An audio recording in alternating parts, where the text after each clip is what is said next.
Are we live? I think we are live.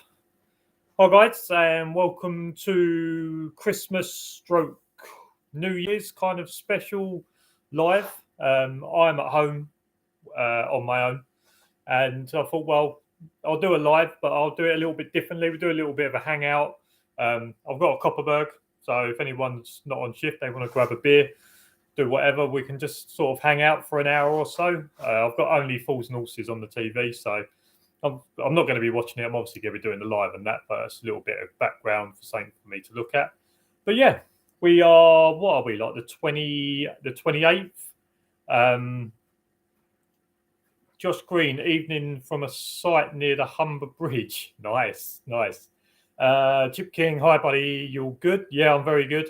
Like I say, I'm home alone with the two dogs, so it's just been the three of us for today, and it will be the same mostly for tomorrow. So yeah, we are just chilling out, and like I say, this is sort of a New Year's stroke Christmas one, kind of in between, last live of the year. So like I say, I thought we'd just do it a little bit more chilled out. Obviously, it's still going to be a Q&A. If anyone's got a Q&A, any questions they want to ask, obviously we can answer them. But I just thought we'd hang out for a while, give me someone to talk to. And yeah, so who else we got? James Fisher, evening from Aylesford. Aylesford, very close to where I live, actually. Obviously, I'm not going to give away exactly where I live, but very close to where I live, Aylesford. So yeah, how's everyone doing? UK Security 101, hey mate, I don't know if I read your one out already. Hi mate, how you doing? Are you at work, or are you chilling out before work? Because I know you normally go to shift quite late. But yeah, I hope everyone had a good Christmas and that. My Christmas has been pretty good. Sean Bartlett, all right, mate. How was Ollie at work? So for people in the Discord, they'll know that I needed to take Ollie to work last night. So the missus and her parents are flying over from Bulgaria. They've gone up to Edinburgh to go and see her brother. So yesterday, when they went to Edinburgh, I had a 12-hour day shift. So in order for Ollie not to be at home for about 12 hours on his own, I had to bring him to work, and it was interesting. I didn't want to try and do too much with him there. Like, I got out and I've done a little bit of hill training and sort of little things like that. But I thought the important thing that maybe he could learn off of Coop in that situation is how to behave in the van, etc. So that was a case of having Ollie in the van for periods of time. There was times where I got him in the front with me, and like I kept him a bit busy, and we had a bit of a game, etc. But a lot of it was learning how to be in the crate or in the cage, etc. And he done pretty well. He done a lot better than I thought he was going to do in terms of sitting or relaxing in the crate for an hour or whatever it was. And I think he learns a little bit that off Coop. Although they can't see each other, he knows that Coop's in the crate next to him. So, and because Coop is really, really good in the crate, he'll just lay around in there. And if he hears or smells something, then obviously he'll bark. I think Ollie got a bit scared a couple of times when some cars and that pulled through the drive, etc. And Coop gave off his normal sort of warning, etc. I think Ollie got a little bit scared of not knowing what was going on. But I think for the large part, he was really good. He was great in the crate. I'll say there's a few times I got him in the front with me and we had a bit of a play, etc., just to kind of break it up and that. But yeah, he done well in terms of, I didn't patrol him, but obviously I had to get him out to go to the toilet, etc. So he done pretty well on sort of the patrols and that, and we was going round. He had a thing of picking up some stones and like chewing on some stones. So I tried to get that out of him, etc. as well. But yeah, he done really well. I think the most important thing, like I say, it wasn't to do too much. It was just to kind of introduce him to being in the van for periods of time, or how to act in the van, etc. A few times he got bored and he tried to gnaw on the crate doors. But yeah, overall, I think he done pretty well. And like I say, having Coop next to him with a dog that's good in the crate, and a dog that will just chill out in the crate, I think is good. If I had Ollie in a double cage with a dog next to him that couldn't settle and things like that, I think Ollie could learn bad habits, or Ollie could be anxious about it. But the fact that Coop is in there and he just chills out completely, I think that gives Ollie the reassurance that he can just chill out and have a sleep, etc. UK Screw 101, at home chilling with the missus and the pooch. Good to hear that you've got a night off. Like I say, if you're not working tonight, make sure you grab a beer. I'm not much of a beer drinker, so I've got Mixed Fruits Copperberg. I'm not much of a beer drinker, although we've got some Stella and some Moretti out there. But like I say, I'm not great on beers. I find it quite gassy, etc. Josh Green, I took my partner's puppy to work last week. Nightmare. I think it can be. I think it can be a nightmare in terms of, like I say, if Coop was anxious in the crate next to him, I think that can make the puppy quite anxious. But the fact that Coop is so chilled out in the crate, like you can put him in there for an hour, 2 hours, whatever, and he will just chill out. Bit different at training when he knows that he's going to be getting out to do obedience work or getting out to do protection work or whatever it is. He's a little bit different at training, but when we go to site and that, he normally has the initial having a go at the people that are on site. And then once all they all leave, he can just chill out for an hour, 2 hours. It doesn't really matter. He'll just chill out in there. So it was quite good. There obviously are times where the puppy gets a bit bored or the puppy whines a little bit. But I think if you break it up enough and get them out doing sort of little patrols or get them out and do a little bit of a game, etc., I think it's quite good. I've done some bite bar work with Coop and made Ollie watch. So I opened up the back of the van and me and Coop done some bite bar work for Ollie to watch. Now, obviously, Ollie is a Cocker Spaniel, not a German Shepherd, but it was just something for him to watch, and he can see Coop doing what he does. Therefore, if there ever comes a time where Coop does that sort of stuff, Ollie doesn't get scared about what's happening. Hopefully, Ollie will just think, well, I've seen him do this before. So when I go to training, I don't think I'll ever shy away from letting Ollie watch that sort of stuff, because then he can feel a bit more comfortable about it. And obviously, Coop barking and that in the crate, etc. Just getting used to Ollie being around them situations, around them noises, I think is quite good. There was a strange one last night when we were sitting here. Coop barked at something, I don't know what it was, and it spooked Ollie out for a little bit. So Ollie was on the sofa with me and he was playing around with his toy, etc., biting me because he's going through his nippy stage, etc. And all of a sudden, Cooper barked, and Ollie wasn't quite sure what was going on, and he started shaking, and he went from being about 4 or 5 foot away from me to sitting on my lap or sitting next to me, and he was kind of shaking and looking in the direction that Coop was in. And I was reassuring him, saying, yeah, it's fine. And he was still a bit nervous and shaking a little bit. So I got up, walked into where Coop was, saw Coop. He was absolutely fine, just laying there. And then I come back and Ollie was absolutely fine again. So I think Ollie's starting to trust me and Coop in terms of, well, if Coop thinks everything's okay, then I can be okay. Or if I go and check something out and I come back, he's like, okay, well, he's checked it out. So I trust that these guys know what they're doing. So yeah, I think that's been a decent. It's been decent with Ollie. Although they are a couple of lunatics when I get them out. Ollie's in the crate most of the time, just for somewhere for him to chill out. That's just in our sitting room, etc. And he's pretty good with it. He's whining a little bit now. I don't know whether that's because I'm talking, but yeah. But when I get him out, him and Coop are reasonably good with each other. Sorry. No, they're reasonably good with each other, although they've got a really annoying game at the moment of whatever toy one of them's got, the other one wants it. And that goes for, if Coops has got a toy, Ollie wants that one. And then Ollie will nick a toy and walk away. And then Coops will drop that one and go and get the one that Ollie's got. And then whilst he's got the one that Ollie had, Ollie runs behind him and grabs the original one. And a couple of times, every now and then, they start not having a fight, but Ollie will chase Coop and bite him on the arse, and then Coop turns around and has a go at Ollie. Not as a go, but he like pins him to the floor and says, don't do that. And I think at the start of it, it was one of them things where I was like, I don't know if I'm comfortable with this, so I cut it off quite straight away. And then there was one night where I thought, hold on, let me see where this goes, because I trust Coop that he isn't going to hurt Ollie.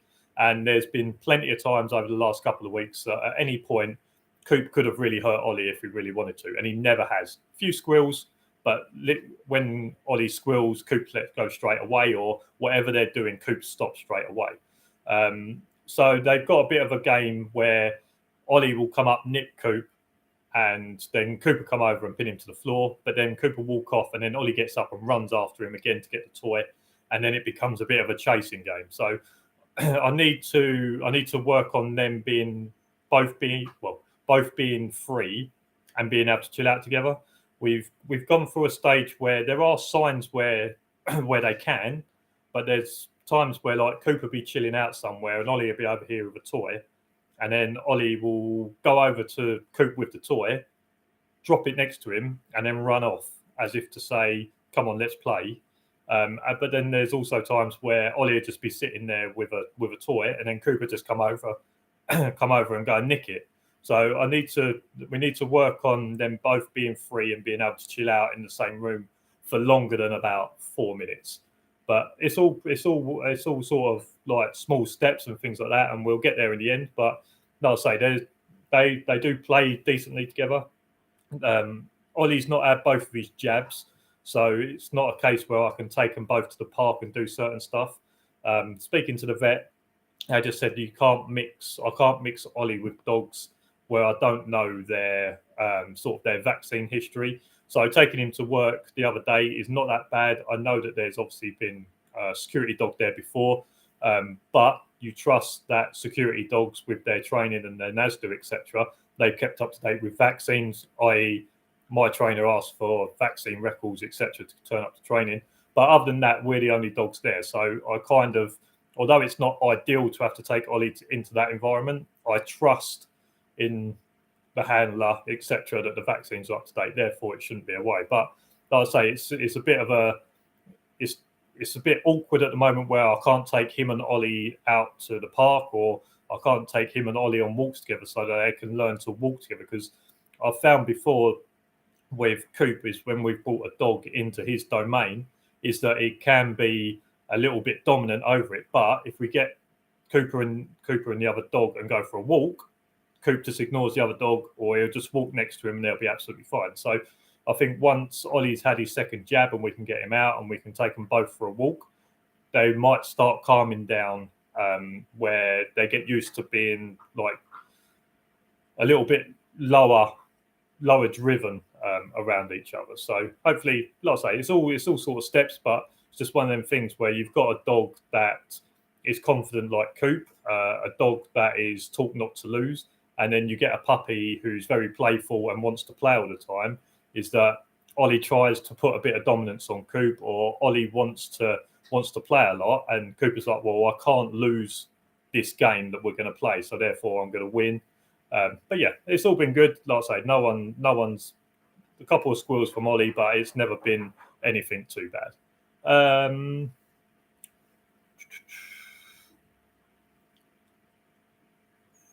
Don't snore too loud in the van is number one. Is that for me or is that for the dogs? Because Coop has the odd snore. I don't know fully. I think I've heard Ollie snore a little bit.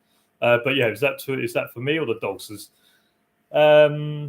Chip King, has Cooper eaten the puppy yet? Couple of close calls. I think with the a couple of times where they have a little bit of a scrap, etc., and then Cooper get the toy and he'll walk off, and Ollie comes round and bites his ass, or Ollie grabs onto his towel. I think Cooper's had a couple of moments where he thought maybe I should give this dog a dig, but like I say, he's been pretty good. And even when they're having sort of play fights on the floor, all the teeth are showing. Coop grabs him, like mouths around the neck, but there's never really any pressure on it. So yeah, I think Coop's, like I've always said, Coop's is pretty good with other dogs.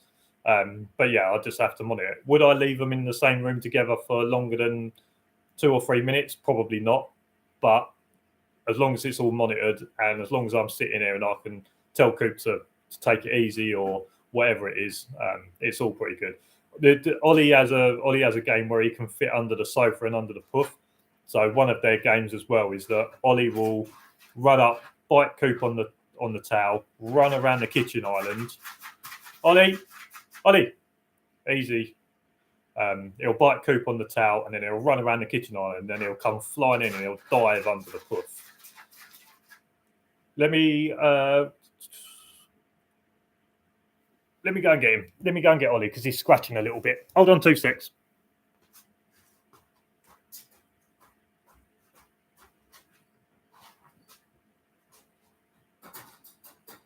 Come here, mate.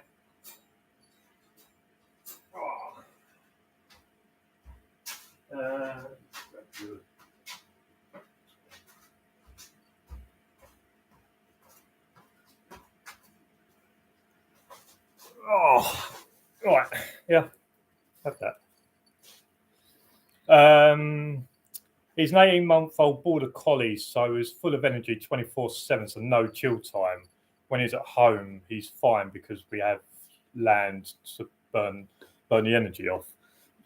I think Ollie has far too much energy, and I think where Cooper's always had this place where he can come and chill out.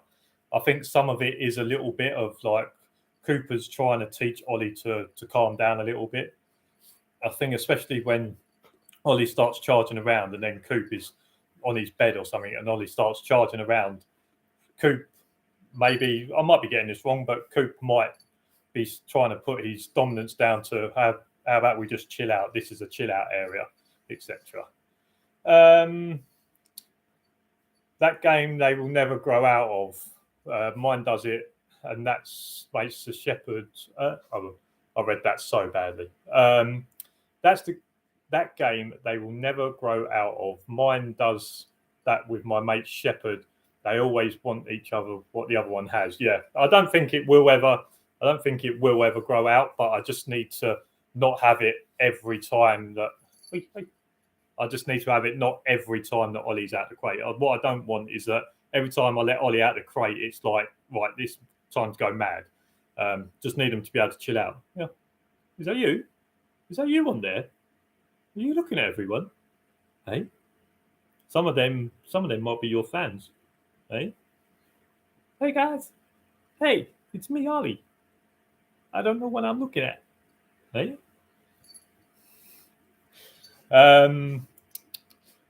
UK Security 101, completely off subject, but what is everyone's view on the national minimum wage going up? And what do you think, Ollie? And what do you think will happen to the industry? That is an interesting one, isn't it? I don't know if it's been confirmed, but last I knew, the national minimum wage was going up to £10.50 as of April, which obviously takes £10 an hour out of the equation. Do I think it's going to change the industry that much? Possibly not. I think the problem is you're still going to have people undercutting everyone else. Because let's say you've got a self-employed dog handler. Yeah. Let's say you've got a self-employed dog handler. They may be able to charge £11 an hour. Let's say they want to work for £11 an hour, where a company that has to pay a handler £11 an hour obviously will be charging 12, 13 quid. So is it going to make much of a difference? I don't think so, because the problem with security work is it's too many companies trying to undercut each other. What would be beneficial? And this is what I said last year when was it last year? It was last year when I think the national minimum wage went from like £8.50 to £9.40. Is I said that what needed to happen is that every security company said, right, we all need to put our prices up at the same time. Therefore, if everyone Ollie, stop it. Therefore, if everyone puts their prices up at the same time, there's going to be no one that can go to another company and get it cheaper. I think what the security industry has to do, whether that's bouncers, whether that's static guards, bollocks. Oh, shit. Hold on. Fuck. Ollie. Right, we've had a nightmare. We've had an Ollie.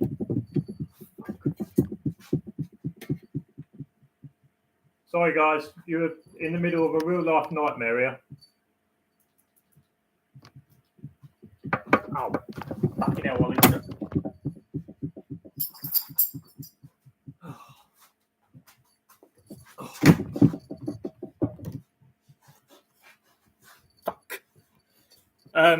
Right. Go on then. Go and play with your brother. Come on. Absolute nightmare. Well, yeah, what I think.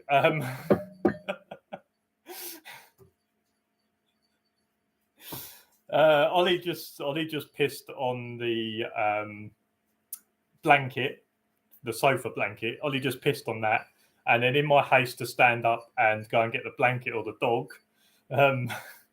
I walked through the cable that is stretching across with the light, and I obviously walked into that and unplugged that. So,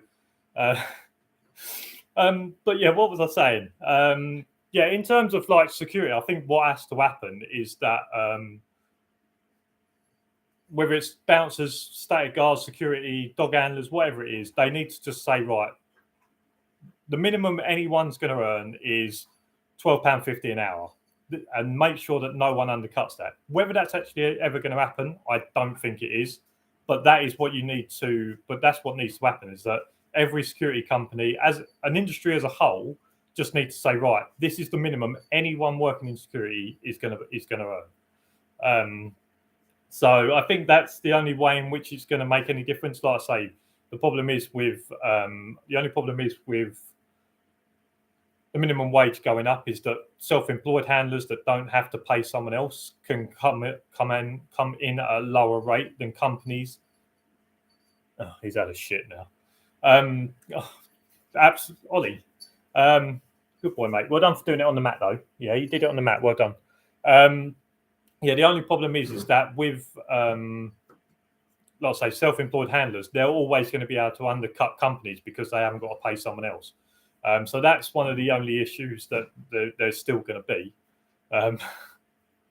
This is turning into Coop. Leave it alone. Right, just talk amongst yourselves another 30 seconds. Well done for doing it on the mat, mate. Oh.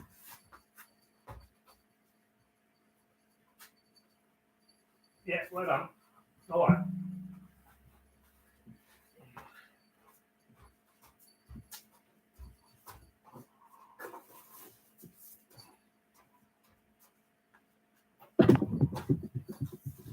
Right. He actually done that. He actually done that on the mat, so it wasn't too bad. I only had to fold the mat up and throw it in the bin. But yeah, I think.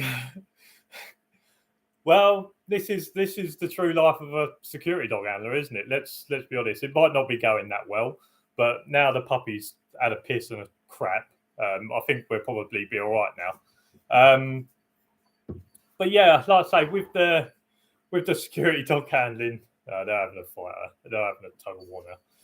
But with dog handling, unless all companies look at it and say, right, this is what we're going to do, it's going to be an issue always of the rates not being as high. And then if people want to say because of the standard of some people, maybe some of it is. I think we've all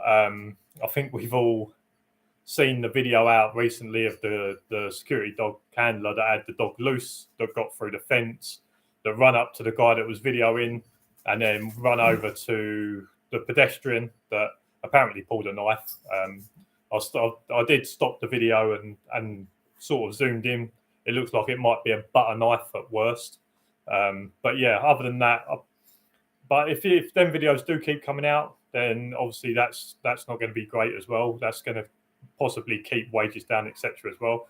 And I think that's why my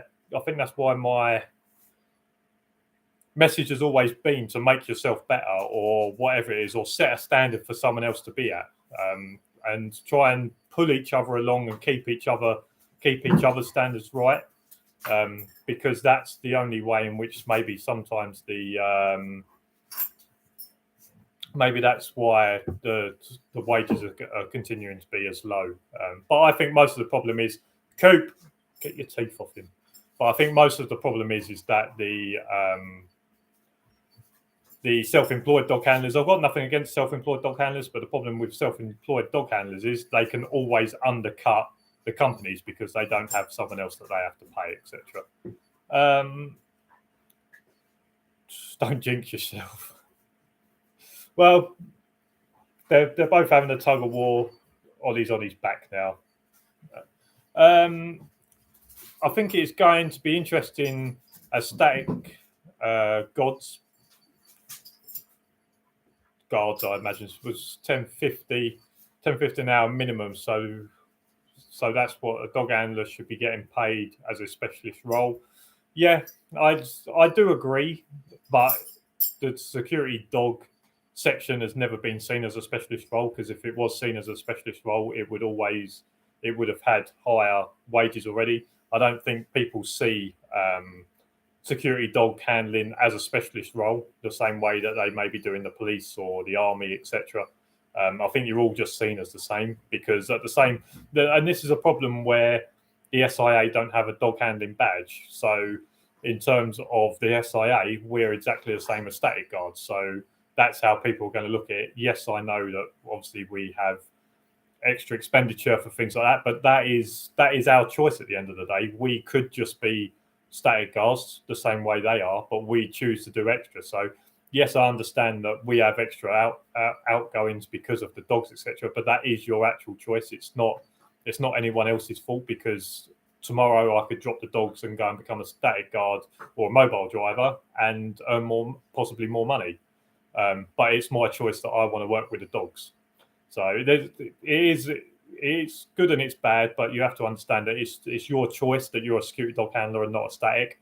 But yeah, I understand that it should be seen as a specialist role, but I think that has to come from the SIA and you having a different badge to someone else in order to be able to maybe ask for more money, because whilst you've both got the same qualification, then there shouldn't be any difference possibly in what you can earn.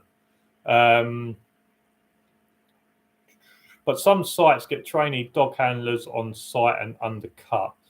Yeah, I mean, that is a thing. I mean, with NASDU, you can work whilst you train. So if you're going through your NASDU with the dog, you can begin to work. Now, as a company, you may look at it and say, okay, well, whilst they're training, they have to be with a second handler, a qualified handler. Or you may look at it as a company and say, right, well, let's put him through 4 or 5 shifts. The same way I did when I first passed, is say, right, let's put him through 4 or 5 shifts and see what he's like. I trust his handler's observation that if he comes back and says, right, this guy's fine, then we can trust him to be on the site on his own. I think maybe some of the issue is that trainee handlers are just thrown on a site on their first day and they're just left to get on with it. But that is a NASDU thing, that you can work whilst you train. Do I agree with it? I think once you get past a certain amount of hours, possibly. But I didn't start working for Prestige until I was a qualified handler. Until I passed my NASDU, I didn't apply to work for Prestige. But then I had the upshot that I was getting paid furlough with my other job, so I wasn't dying for money because the furlough scheme was paying me. So in terms of undercutting, I don't think that a trainee dog handler, maybe for the first few shifts whilst they're working with someone else, but once a trainee handler is on a site on his own, I don't think that they should be getting paid any less. I know that there are companies that, let's say that they're paying the normal handler £12 an hour. That I know companies that will put a trainee on and pay them £10 an hour. But at the end of the day, the trainee handler is doing the same job as the qualified handler, and I can guarantee you that the company aren't charging the client any different, whether it's a trainee handler or a qualified handler on it. Coop, get your teeth off him. So you have to. don't agree in undercutting. If there's a single person on site doing the same job, then they should be getting the same pay, whether they're whether they're qualified or not, or they're training, not qualified. Sorry. So if they're qualified or in training, I think that they should be getting the same amount, because at the end of the day, the company isn't charging the client any less because of it.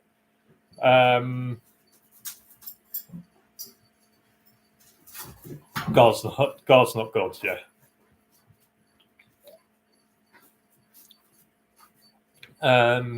Without a relevant qualification or trained dog. Well, like I say, but that's something that you have to look at NASDU and say, well, why are you allowing? Say to NASDU, well, why are you allowing trainee handlers to be able to work whilst they train? Why don't you say that they have to? Why don't you say that they have to have a NASDU qualification before they can go and work on a site? But as a company, I personally would think that you wouldn't have someone alone on a site until they've either got a qualification or they've gone through a certain amount of shifts with a qualified person to say they're up to the job, they know what they're talking about. But the problem is that, what's the best way to word this? Fucking dogs. I think the thing you have to look at is that it's not so much working the dogs or the dogs being unqualified, because at the end of the day they could do that job as a static guard. It's only the keeping the dogs under control and understanding the dog's side of it that is actually any different.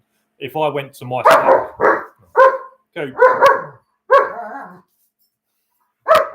go, yeah, oi, enough. In terms of my site, I could go there tomorrow and I could do more or less the same job as a static guard. I can go there and do it as a security dog. The only difference is that I have to know how to patrol the dog, or I need to know how to keep the dog under control, or I need to know that side of it. There's actually no real difference to the job, because at the end of the day, there would be, whether I went there with the dog or without, I would still be doing the same job. The only difference is that when I do it with the dog, obviously I have different things I need to look out for in terms of the dog's indications. There's different things I need to be careful of in terms of walking around a corner too close with a dog and someone standing very close and the dog getting a bite that's not justified. So there's just them sort of little bits that are a little bit different. But in terms of the actual job, a static guard could do my job. The static guard could do the job that I do at site, but obviously just having the added protection of the dog there is a bigger deterrent, or it's safer for someone to do. Therefore, they can do it on their own. Maybe because of my site is quite remote. Maybe if it was a static, maybe you would think about having two people. Cool. So if anyone wanted to know what the real life of a security dog handler is like, this is what it's like. I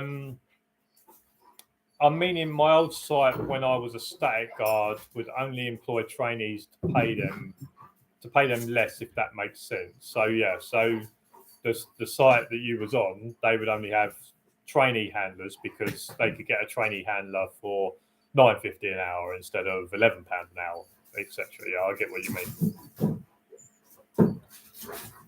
Right, I need to. Right, you two, enough.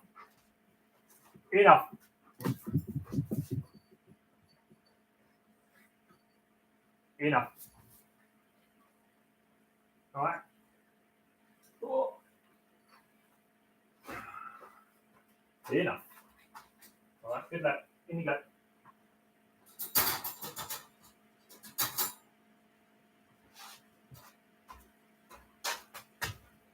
Oh. Okay. Right.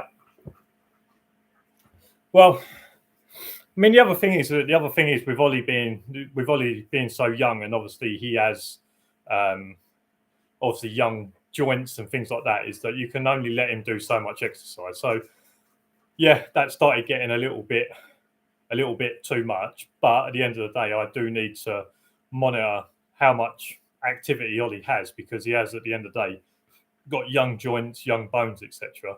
And charging around for long periods of time and diving under the sofa or the puff is obviously not great for sort of his joint progression, etc. So yes, that was just to kind of split it up and say, right, you're both a little bit too hyper now, put Ollie away. But obviously that is also to save Ollie from doing too much and maybe messing up his joint progression, etc. There's probably a better word than that for it. All right, I'm getting quite hot now. Keep getting up and down. We're actually getting quite hot over that.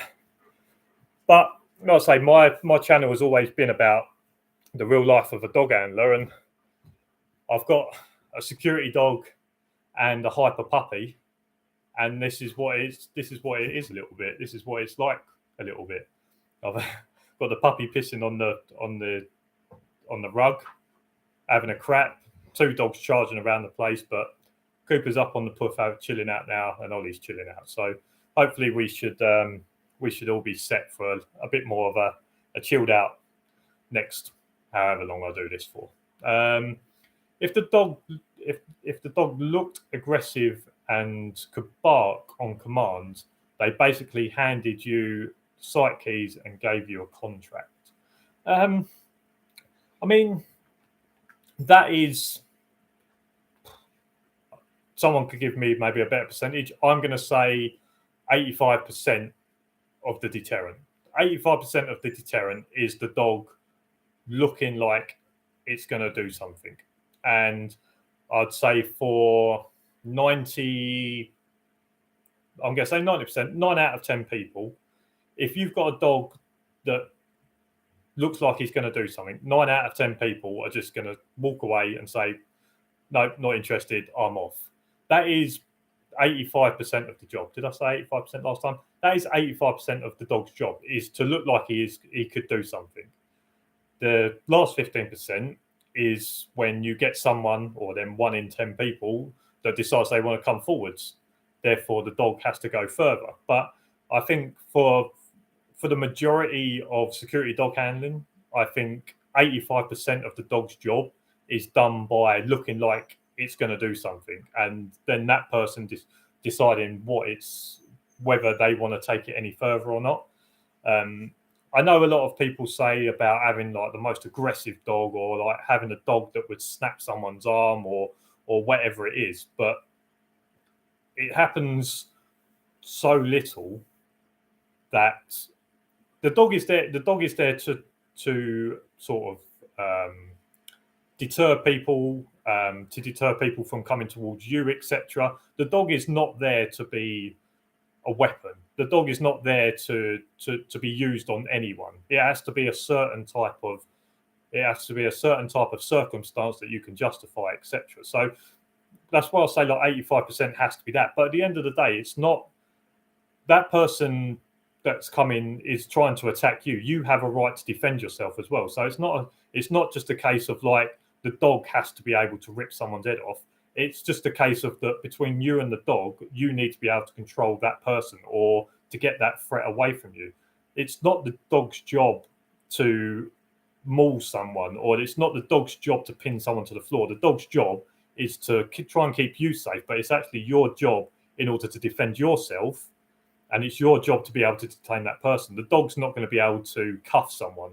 The dog's not going to be able to sit someone down on a chair and tell them not to move. The dog's job is to make sure that you're safe and to make sure that you can do that job. So I understand what you mean. Like as long as the dog looks aggressive and the dog can bark on command, then they give you the keys. But I'd say out of the sort of 2 years that I've been doing this now, that has been Cooper's whole job. Cooper's whole job has always been to look scary and for people to think, you know what, I don't want to go on that site, or looking at him and go, I don't really want to go any further than where I am now. I'm happy with this distance. I'm happy that there's a fence line between us, etc.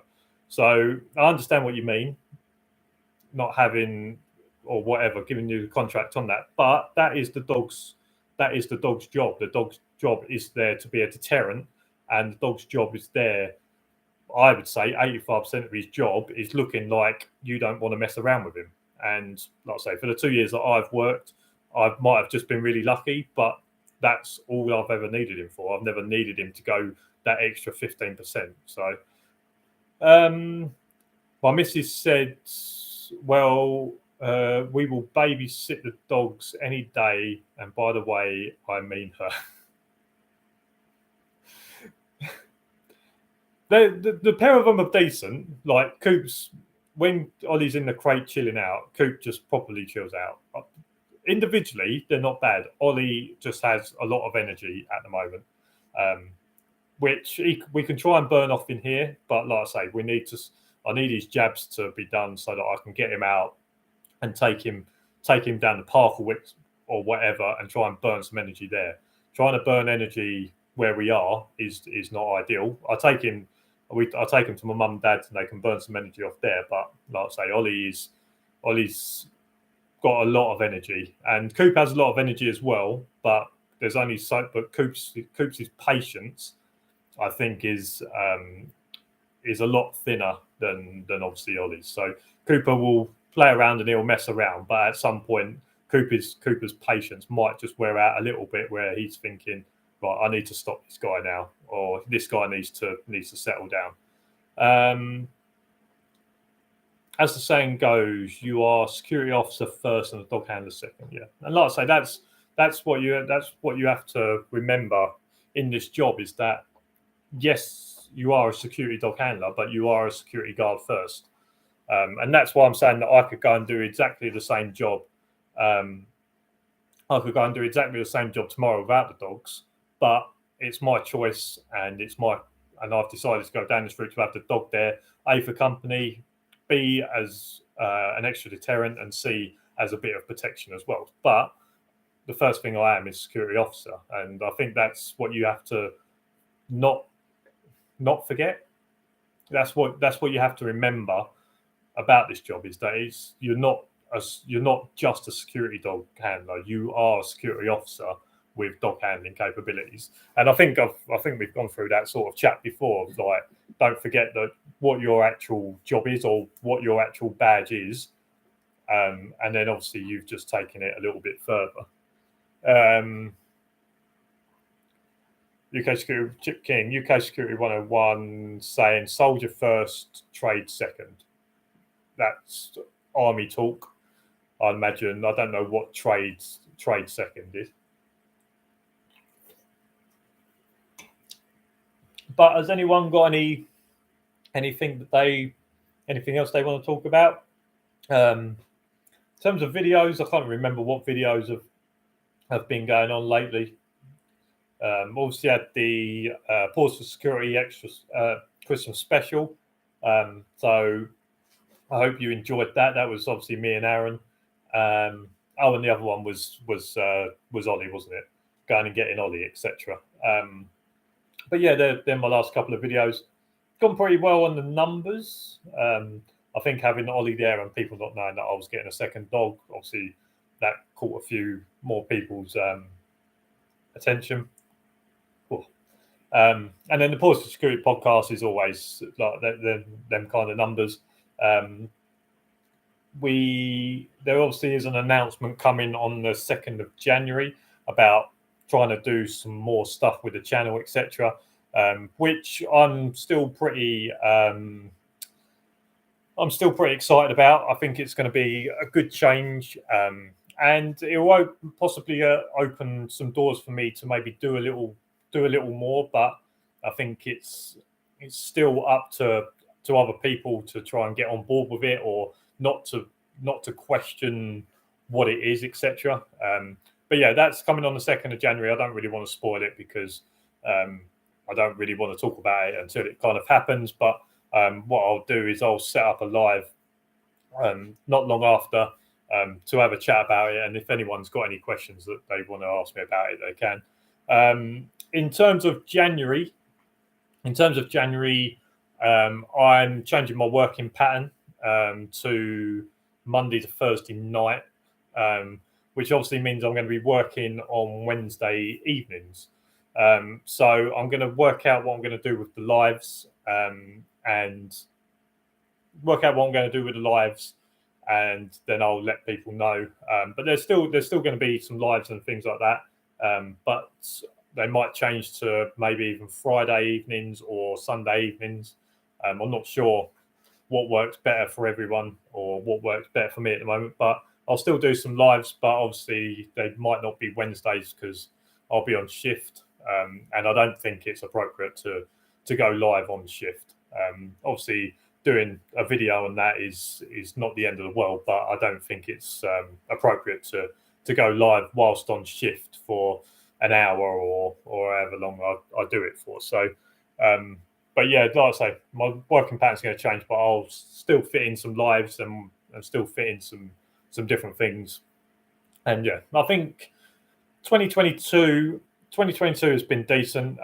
My video for this Saturday I'm going to film tomorrow, and that's going to be sort of my YouTube by numbers of 2022. So I'll take it back sort of a year and have a look at sort of like the numbers that we've done in terms of like views and different things like that. I think 2022 has been decent, been very consistent with videos. I can't remember a Saturday where there wasn't a video. I'm pretty sure there's been a video every Saturday. I would say out of the, 52, out of the 26 possible live videos, I haven't looked, but I would imagine that there has been between 24 and 22, I would imagine. So been pretty consistent with the lives as well. I think there was a few times where maybe I went on holiday or my working pattern changed for a month, etc., where I couldn't do a live. But I think roughly around about 20 lives, let's say 20 lives, and a video every week, I think has been pretty good. So I think in terms of YouTube for 2022 has been pretty decent. I think we've done well, and obviously we've kept sort of a decent community going. The Discord's been really good. For those of you that aren't in the Discord, should I put a Discord link in there now? Because I completely forgot, to be honest. But I think the Discord's been really helpful for a lot of people. And I do advise that if you are in the security dog world or you're thinking about getting into it, I think it is a decent place for you to go, or it's a decent place for you to be, because it's not just a case of like we talk absolute nonsense. A lot of it is pretty informative stuff, or like real first-hand sort of stuff that's happening, etc. But it's also a good place for people that are thinking about getting into security dog handling to come in and be able to ask questions. And even myself, when people ask questions, it's not always that I know the answers to it, and there are people in there that know the answers. So I'm always learning in there, but I'm learning off obviously you guys and different things like that. So it's not a case of like I'm in there to preach to everyone. It's just like a decent little community where at 2 o'clock in the morning you can be on shift, you can message in, is anyone on shift? And there'll probably be 1 or 2 people, and you can get into a bit of a conversation just to keep you going, through the shift, etc. So let me just paste that and paste. Right, there's a Discord link in the description of this video now. I forgot to do it earlier. I always forget to do it. I don't know why. It's one of the last things I always do. I remember like 2 seconds before I'm about to go, or about halfway through the video, I remember about a Discord. But that's been good as well. And I think even I've met a few subscribers this year, whether that's them coming down to Terrier training, or whether that's obviously me going to Devon and meeting up with UK Security 101. I think that's been decent, being able to meet a few people, etc. And I've always found it a bit weird, because I used to do like a golf Instagram, and at the time it was like 7,000 followers. But this is quite early on, where a lot of we're having like 10,000 followers was like pretty decent. Like that was pretty decent. And I went over to Colorado, got invited over to Colorado to stay with someone and things like that. And I've always found going over there and meeting people that know you but you don't know them.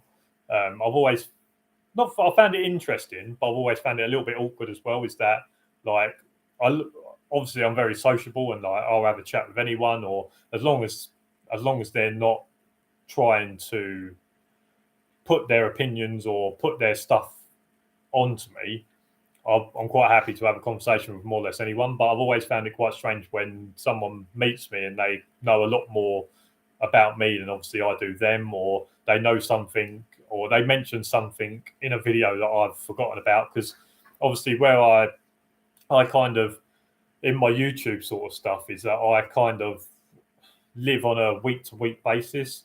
So my whole week will be like, right, I need to do this video. I'll get into the headspace of doing that video, then I'll post it up. That Saturday will come, and then the Sunday it'll be like, right, what's the video for next week? Or like what? And then maybe like 2 weeks down the line, I bump into someone and they say about something that was in the video 2 weeks ago. And I think that's like with this live, etc. Like I can't remember what the videos have been for the last 2 weeks because I'm thinking about like the next week. So I've always found it quite interesting when people come up and they're like, "Oh, yeah, you said that in this video, and you did this in that video," and like I've completely forgotten. Like, I have no idea what videos I've done, etc. And sometimes when I think about a video idea, is that I have to go back and look in and say, "Right, have I done something that's close to this, or have I done this video already?" Because over the 2 years, etc. I think the other day was it Ollie's video 2 weeks ago? That was like my 100th. That was like my 100th video, and it's impossible to know what you've done on your 20th video, or it's impossible to know what bit of information you put in your 30-second video, etc. So, but I think that's some of the things with the lives as well. Is like there's lots of stuff in the lives where I talk about, and I've always, whenever I've done these lives, etc., it'd be interesting to get someone on because the other day it popped up on my YouTube that I can do like a dual live, so I can request someone in to do a live with me. So let's, for argument's sake, at some point I could say to Aaron at UK Security 101, right, do you want to do a dual live? It'd be interesting to get his side of it because whenever I do these lives, like, I can't remember what I said 5 minutes ago, and I'm always thinking about like what I'm saying right now to try and be careful so I don't say the wrong thing. But I'm also thinking about what I'm going to be talking about next, and I think it's quite interesting with the lives, etc. Is I always feel like I've absolutely muffled my way all the way through it. It's been an absolute disaster. I absolutely hate it. But after these lives, maybe a few hours later or whatever it is, I always go back and I watch them just to make sure like it's come out all right or whatever it is. And it's quite interesting that I actually watch it. I'm like, actually, that's not as bad as I thought it was in the moment. And I always find that quite interesting as well. But I'm surprised not more people have tried to do a little bit of YouTube stuff and tried to do their own thing. Whether it doesn't have to specifically be what I do, like it doesn't have to be aimed at security dog handlers or different things like that. It can just be like a little journey video about them and their dog or whatever it is. I'm surprised more people haven't done it, but I understand why people haven't done it as well. But yeah, like I say, I think like 2022 has been decent for my YouTube, etc. I think the numbers are down a little bit compared to last year, but the viewing time is quite similar. So although not as many people have been watching the videos, people are watching them for longer. So I don't know what to make of that, but there was obviously lots of videos at the time. I think one of my videos was getting quite a lot of views, which would have been getting the high count of views. But now where the longevity is about the same or a little bit longer, that I've found that's I'm going to take that as a win. Although the views are down, I think that's because of one specific video and the specific numbers on that video is kind of stalled. So therefore, that's why, because I think it's more like one video done really well last year, and now it's kind of plateaued, which means I'm not getting the same amount of views, but the longevity is about the same. And yeah, like I say, I think it's been decent in terms of subscribers. It's kind of not leveled out, but it's slowed down. But I think that's always going to happen. At the moment, I think it's going to be like a lot of people start to know about it. I think a lot of people start to know about it and they talk about it a lot. And then once a lot of people from that clique of sort of subscribed, it doesn't then reach new people. So I need to think of a new thing next year about being able to reach out to new people. And I've got lots of ideas about that. And it's always going to be security based, but maybe it's going to start not taken away from security dog handling, because that's my story, that's what I do. But there's going to be certain videos that are aimed at security guards, as dog handlers are security guards, which is going to be more equipment based and things like that. So I think my next step is to aim at security guards as well as security dog handlers to try and get more people in. And you may look at that and say, well, you're sort of abandoning and you're going away from security dog handling. It's not. It's the fact that if we can reach, or if I can reach security guards, static guards, maybe we can become a little bit more understood by them, and therefore either they start to respect us a little bit better, or they start to understand what the levels are, and maybe they can call out security dog handlers that aren't doing or pulling their weight, etc. But it might mean that some good static guards come into security dog handling. UK Security 101 has always said it's beneficial to be a static guard or to have some sort of real life security knowledge before becoming a security dog handler. Because if you're embedded in being a security guard, if you have that knowledge to the top of your head, then you're only thinking about the dog for us, let's say. So instead of, if you get someone that's brand new to security dog handling and security, and someone walks on site, you've got in this corner, they're thinking, right, what are all the procedures as a security guard? What do I need to think about with that? And then you, in this side, you've got, right, what does the dog need to be doing? What do I need to think about the dog? And if you've got someone that's new to security dog handling and security, both of them bells are ringing at the same time. So therefore, they can only concentrate on one. And is it right? I need to think about what the security guard side of it, but whilst they're doing that, they're not thinking about the dog.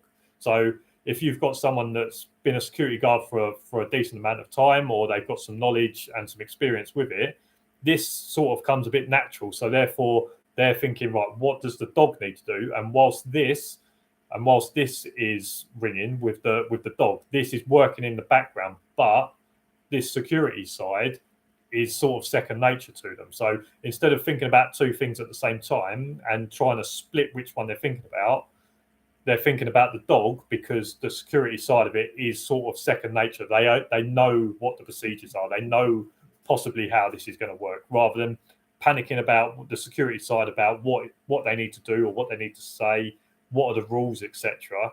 And whilst they're doing that, they've got a dog that they're not thinking about, and therefore maybe possibly things happen because they're not concentrating on the right thing. All right, where are we? Just downloaded Discord now. Okay. With the Discord, when you first come in, we need to accept you. When you come into it, we just have to accept you to be in sort of the main chat. You can get into some bits, but Champagne Charlie, who's what are you on YouTube? Someone's K9 set it up for me, and yeah, it was just to kind of protect ourselves from getting spam, etc., or anyone being able to join and getting into certain areas that maybe we want to know who's there, or we want to speak to you first and find out what it is. But if you make up a normal name for yourself, we'll put you in. UK Security 101. Don't worry yourself about that, mate. I can't remember what I did a day ago. Yeah, I think that that come with today. Like us three flats forgot to put the bins out, and forgot to put the bins out the the collection after Christmas is a bit of a nightmare, because now we've got all our Christmas rubbish, etc., for like another 2 weeks, and that again comes from like bank holidays, people not working, bin collection days being different, and just no one knowing what day it is. So we've had a bit of that with our bins. So I'm going to need to find somewhere to. I think my mum and dad's bin collection is like tomorrow, so I might even try and take my bags around there and drop it off.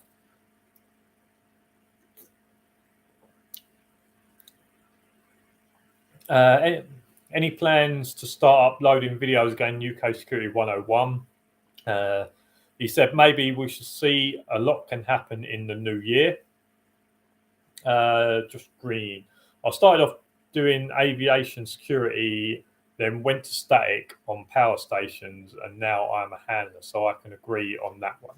Yeah, like I say, I think UK Security 101 now, my story is a little bit different in terms of I was in the security industry, but on the alarm system side, so fire alarms, burglar alarms, CCTV, emergency lighting, like that side of security. And when I say CCTV, I don't mean like a controller. I mean like our company installed CCTV, and like I would talk over the phone. I could talk a manager how to download footage, or I could tell them how to do certain things with CCTV. I'm going to say I wasn't the greatest. I wasn't the greatest technical, but I knew bits and pieces around it. So I kind of understood security a little bit, but obviously I come straight in as a security dog handler. But that's why I went through my SIA. I went through I think 120 hours of security dog training before I passed my NASDO. Like I took the long run up at it, and yes, I then worked maybe 2 or 3 shifts with a qualified, experienced handler to talk me through different things. So at the start, yes, a lot of it was like, right, this sort of security bell and this sort of dog bell. But now I feel like 2 years in is that I can kind of let the security bell ring on its own, and it'll be half natural, and I just need to concentrate on the dog, because the dog knows what he needs to do. And I think in terms of training, like through experience of the training, I can see what he's going to do before he does it. But in certain scenarios with certain different things going on, the dog is still the most unpredictable of the two. Like the security side of it, of what's legal or different things like that never changes. In terms of trespass, in terms of aggregated trespass, that never changes. The dog is always possibly the one that's going to change, because the situation is always going to be different, etc. So I'll say my story is a little bit different, but where I've been lucky and I've got sort of 2 years without someone really walking on. I had a few people at gates, etc., or a few people sort of maybe poking around. I've been able to gain a lot of experience, but like I say, when I first come into it, because I didn't do the minimum, which I think is what happens quite a lot, is that people do the minimum amount of training before getting qualified. For example, a week intensive course. So you get someone, I don't know, let's say on the Friday they passed their SIA. So they've done their SIA course and they've passed. That's the Friday. They've got a week intense course on the Monday. So they go Monday, Tuesday, Wednesday, Thursday, Friday, maybe even Saturday, and they pass their NASDO. So in sort of 8 or 9 days, you've gone from not having an SIA license to having an SIA license and a NASDO. Therefore, you can walk on like the 10th day, the Monday, let's say. The 10th day, you could be on a site with your fresh SIA card, or you may not even have your SIA card at that time, but you can walk fresh onto a site after 10 days from nothing to NASDO and SIA and be qualified. So where I didn't do that, where I'd done 120 hours over 6 months, I felt like I got quite a lot of experience in terms of the trainer giving me scenarios, the trainer sitting me down, giving me questions, giving me hypothetical, but probably scenarios that he's gone through. Where I had that over 6 months, I felt like I got quite a good a decent amount of knowledge, but also being able to think about the security side whilst working the dog in sort of lots of patrol and lots of scenario training. So where I'd done mine over 6 months instead of a week, that's where I think I benefited. And that's why I don't feel like going from 6 months of training to 3 or 4 shifts with a handler to then being on my own. I didn't feel like that was like a massive thrown in at the deep end, where if I'd just done a week and I was on the 10th day, I was just slung on a site and say, right, it's up to you now. All of us, I think that would have been quite a shock, and that would have been quite a jump, where I sort of had the experience and then a few easy shifts with someone else, and then I was on my own. Obviously, I think that was possibly the best way to do it. And I think if you have the opportunity to do it that way, I think that is good. Being able to do a long, obviously getting your SIA license, but then being able to do a long NASDO. But to be fair, I think the reason that my NASDO was as long is obviously I was bringing my dog from pet to protection. But even if you have a dog that is 3/4 of the way there to passing its NASDO, I still feel like taking 6 months, etc., is decent. So it's not so much of a shock when you're just thrown onto a site to do the job. Where was we? The aviation, we've done that one. I'll register and then join once this live's over. Good to hear. I think with the Discord as well, it's not like a WhatsApp. It is like WhatsApp, but it's not like WhatsApp. So when you join, you can see the conversations we've been having already, and some of the nonsense that we do talk about. UK Security 101, absolutely hate the weeks intensive. They're not meant for new handlers. Yeah, they're not meant for, I don't feel like they're meant for new handlers as well. But again, a problem with possibly the security industry is that it's kind of like a conveyor belt. Is that one handler leaves, need to get a new one in. One handler leaves, need to get a new one in. And it is a little bit like that, where it's like a bit of a conveyor belt where they rush new handlers off the production line straight into real life. Should I say this? I'm going to compare it. I'm not going to say this is what happens, but I'm going to compare it. Is that the week intense course would be like losing someone with 20 years military service and then having someone in for a week intense course and then throwing them into Baghdad and saying, right, you've had a week's training, crack on.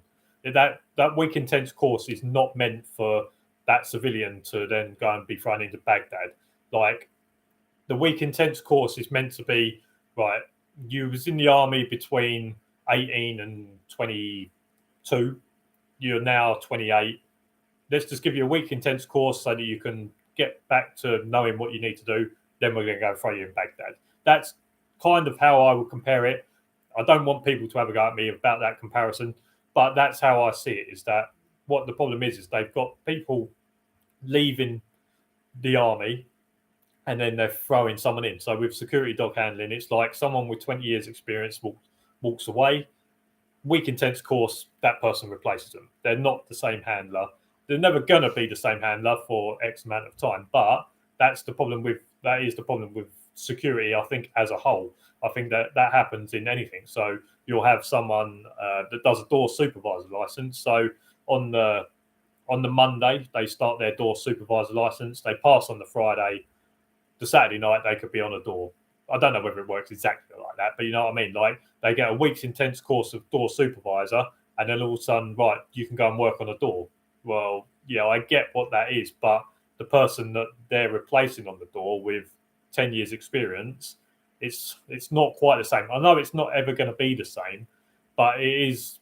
But that is the nuts of security, is that I feel like they rush a lot of people through to get a body there. Like when it comes to the Olympics in 2012, or when it comes to X, Y, or Z, like, are you telling me that all of the security that was at the Olympics, do you reckon that they were security in 2011? it was all of a sudden, right, 2012, we need security.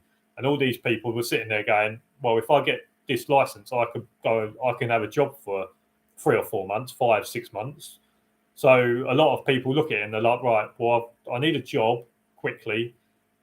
2012 Olympics is coming around. They're going to need security. Right, I'm just going to apply it and then I can get a job there. And that's pretty much what a lot of I think that's how a lot of people look at it.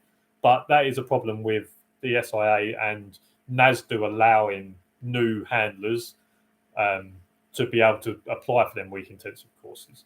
I think there are certain people with some experience, i.e., people that have worked in security like 10, 15 years ago, that they could go from having no SIA license to possibly having a NASDU within a couple of weeks, and that possibly wouldn't be as bad because they've got previous experience. But I don't feel like it's the best way to go. I think that the security dog handling week intensive courses should be, right, you haven't been a security dog handler for 5 years, go and do this week intense course, get used to it again. They'll pass or fail you. If you pass, then we'll be happy for you to carry on. It shouldn't be, oh, I was working at Costa the other week and now I was working at Costa 2 weeks ago and now I've got an SIA license and a dog and I'm going to go and sit on a site, and if all hell breaks loose, I'll know how to use this dog. I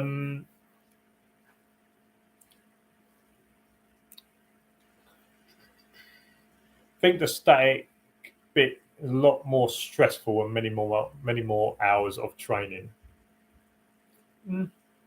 But it's the same SIA license in terms of having a security guard license and having a dog handling capability. It's still the same license. So in terms of security guarding, they went through the same amount of training as I did in terms of the SIA.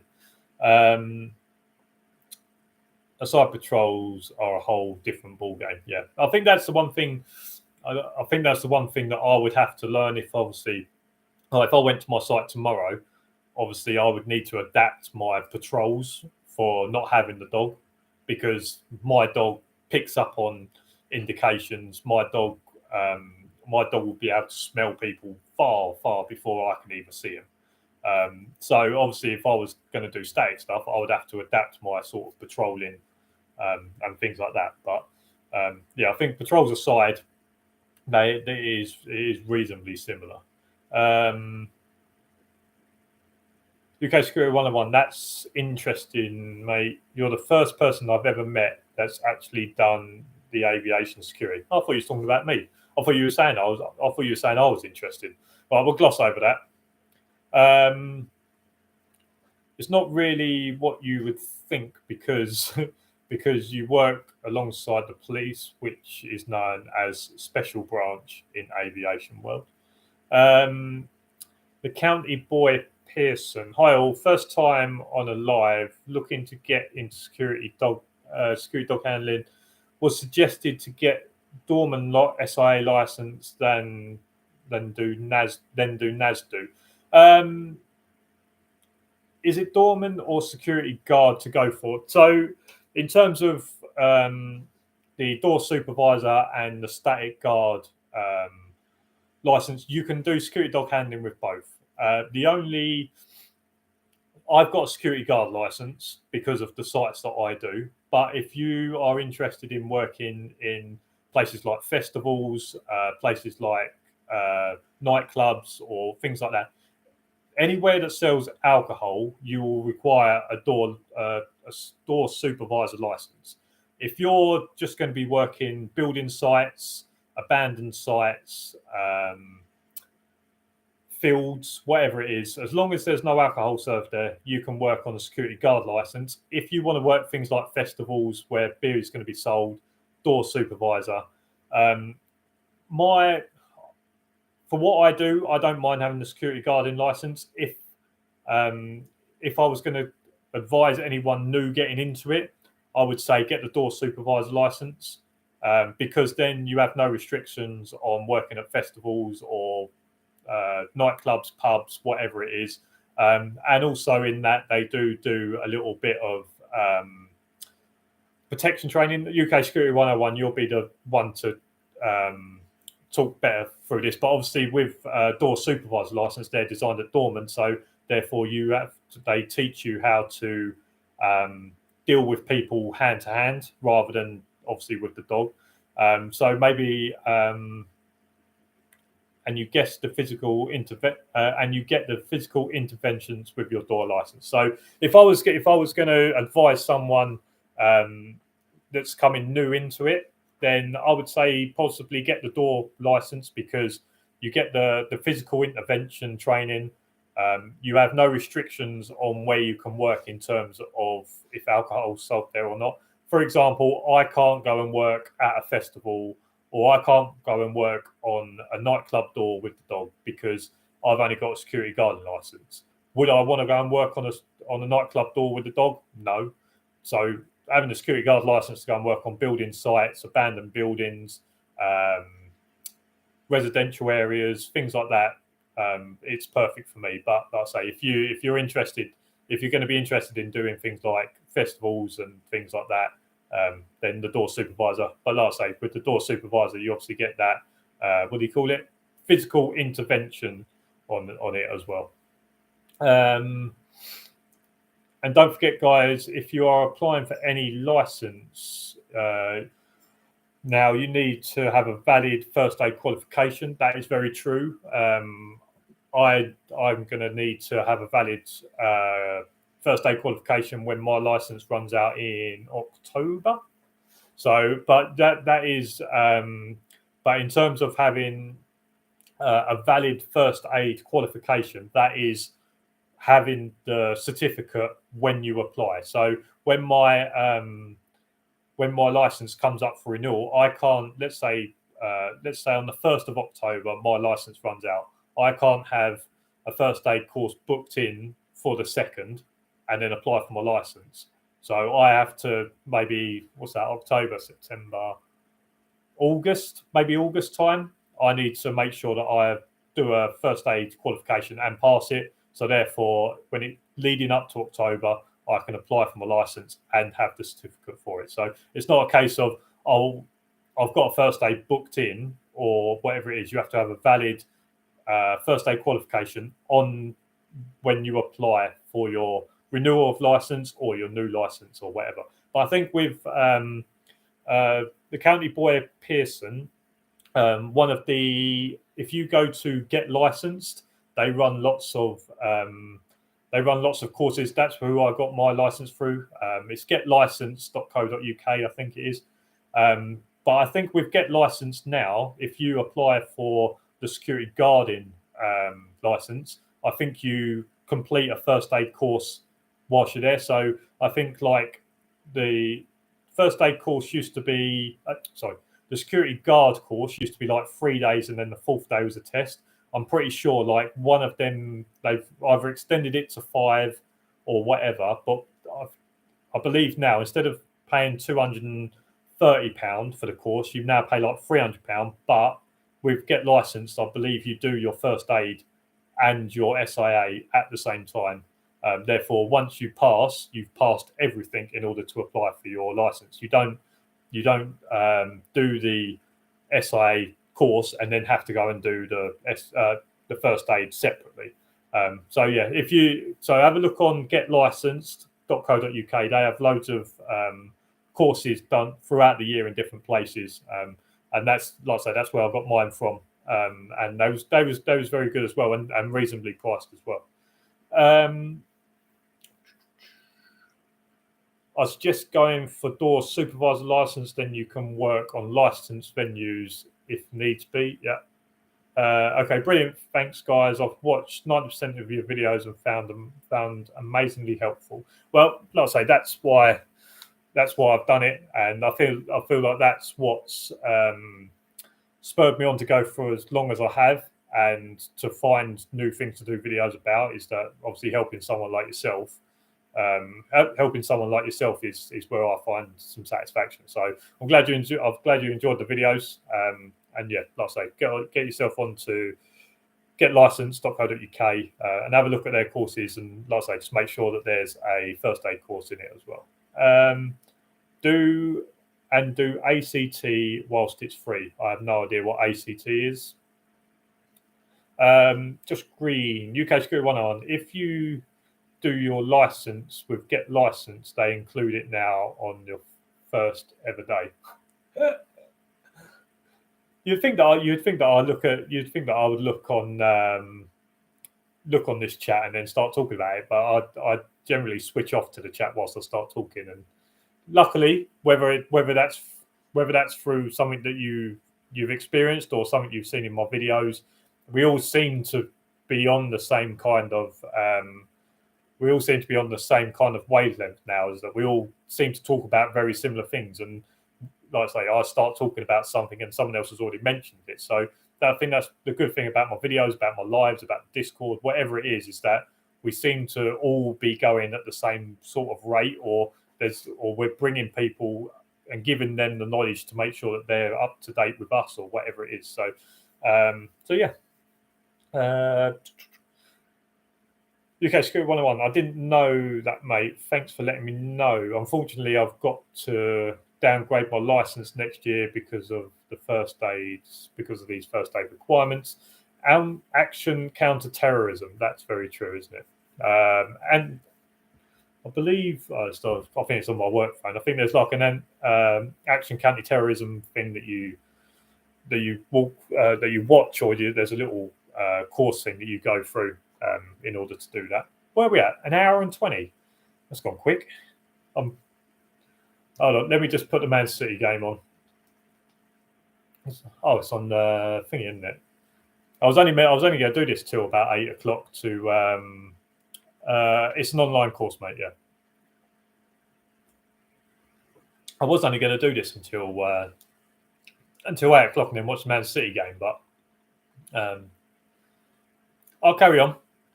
If people want to carry on doing this, like I say, I've got no one else to talk to.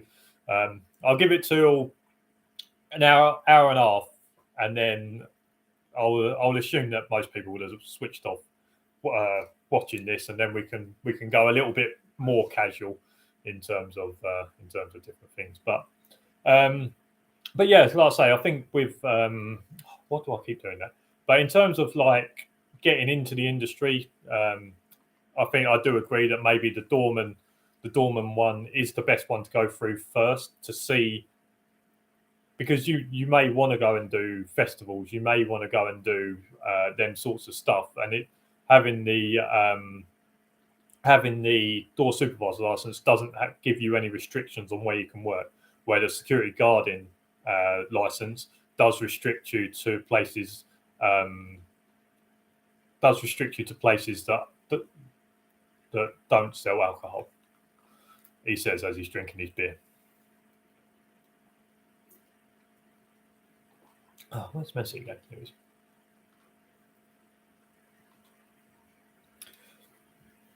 I don't know. Is it? Oh, it's when you say swear words or offensive words, I have to allow it in. Speak to your local St John's ambulance. They sometimes do first aid courses free. It really easy. Teaches you to run away, hide like a little, and call the police, and then take an hour to turn up. Is that the security guarding license? Security door supervisor license. Sean Bartlett, couldn't you work festivals but on the gates and stuff, just not any? Couldn't you work festivals but on the gates and stuff, just not anything like response? Problem is that if the problem with, let's say I work on the gate, so let's say me and Coop with a security guard license are working on the gates. Let's say I'm not 100% sure whether that's possible. Yes, the gates don't sell alcohol, so possibly. But let's say me and Coop are working on the gates, and the call comes through: someone's walking around with a knife in the premises. I can't leave the gates in order to go and deal with that person. I have to stay where I am. So in order, why would they bother employing me when they could just get someone with a door supervisor license that would be able to go and approach that person with the knife in the premises? So, yeah, I understand what you mean. It's like I'm not 100% sure, but I possibly could work just the entrance because there's no alcohol sold there. But it's pointless me being there because no, it's not pointless me being there, but I can't go any further than there. So why would they employ me when they could just employ someone that could go further than there if something was to happen and there was someone walking around with a knife, etc. So I'm not 100% sure, but I think if I was a client, I would want someone with a door supervisor license there that has the freedom to go around site rather than just having someone there that is stuck in that position because they don't have a license to go any further. So, but yeah, no, I say it all depends if you want to do festivals as well. I know there's lots of people that enjoy doing the festivals. I know there's lots of people that hate doing festivals. I don't feel like it's my cup of tea. I don't feel like I would enjoy festivals that much where you've got lots of unpredictable people about different things like that. It may change when it comes. It obviously could change when it comes to when I become like a drug sniffer dog. When I've got Ollie doing drug sniffing, etc. That could obviously change because festivals are obviously a prime work for that type. But in terms of like security guarding or like GP work, I don't feel like I'd want lots of drunk, unpredictable people around with a dog that can bite. Where hopefully, fingers crossed, Ollie won't learn to bite people. Obviously, he's going through that nippy stage at the moment. But where Ollie's not going to be that type of dog, I won't worry about working that type of dog around them sorts of people. With a dog where someone on your blind side, pissed up, comes up and strokes the dog, and the dog turns around and nails them, I don't really want to be working around them types of unpredictable people. So, but yeah, like I say, it all depends on what you want to do. I think lots of people have different things that they want to do. I know lots of people that get in it just to do festivals because they want to go up, let's say, a festival. Because when it comes to festivals as well, as you have to remember is that it's not just the 2 or 3 days. It's not just the 2 or 3 days that the festival is going on. It's the 2 months beforehand. It's the month afterwards when they're setting up and when obviously they're breaking everything down to take it away. Is that there's still lots of cables. There's still lots of material that needs to be protected whilst they're building the stages, etc. So it's not just a case of them 3 days, but it's going to be before and after. So there are lots of people that get into this that will go to Glastonbury. Let's say Glastonbury. They'll go to Glastonbury for 2 or 3 months, and they'll work obviously all the night shifts when all the builders or the people setting up go away. They'll work all the night shifts for like 3 months, and obviously lots of people get into the industry to do that. And if that's what you're interested in, then that's something that you can do. I think I don't want to say that's a young man's way of doing it, but I think I don't think I could do that now. But if I was 22, 23, or whatever, and I was single, I could easily just go to Glastonbury for 2 months, 3 months, or whatever it is, and just work every night, looking after the perimeter or looking after the equipment whilst they're setting up and taking down, etc. Just Green, I did Truck Fest at the end of October, and all the security staff had to have door supervisor badge minimum. Well, there you go. Like I say, because that just gives you the flexibility of any security staff can be in any place at any time. Where as a security officer, you can't be in certain areas, or there's only a boundary that you can go to. So I understand why they would say that, even if it's just like people on the entry, and being able to have someone on the entry and being able to take them and put them somewhere else is obviously much more flexible. It's much better than having someone on the door that you can't move away from there. And obviously with sort of festivals and things like that, is that having the training having the training to deal with drunk people, or I keep forgetting what you said, the protection handling thing that he was talking about earlier. It would be much easier to have one license that covers both. Well, you would think that, wouldn't you?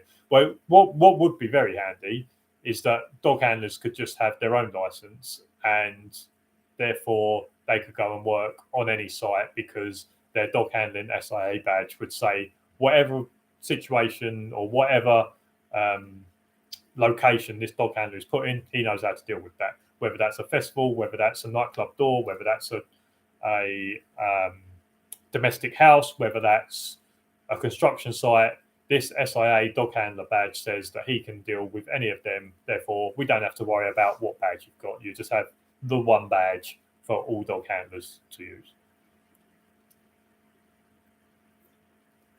I suppose the only issue that would come from that is that if you had a dog handling badge, is what happens if someone's dog gets injured and they need to go and work as a security guard or as a static. Does that dog handler badge then cover them to go and work as a static guard as well? The physical intervention training isn't anything special, as it's the same training nursing home staff get on to restrain old people. Yeah, I remember you telling me about this. So when I was, I hope you don't mind me talking about this. So when I was with UK Security 101, he was telling me he knew someone that went through sort of nursing training and working obviously at nursing homes with the elderly or the sick, etc. And obviously we all know that obviously some elderly people end up having mental problems and things like that, and they can act out, etc. UK Security 101, my missus had to do it. There we go. So UK Security 101, his missus had to go through this nursing home sort of restraint training. And basically what that is that you've got a 80-year-old woman or man that's kicking off, and they show you how to restrain them to save themselves from damage, to obviously save yourself from getting attacked, etc. And his missus went to do this training, etc. And then she came back to him and he said, "Oh, like, what did you learn?" And she talked him through all the stuff. And UK Security 101 then realised, Erling Haaland, you idiot.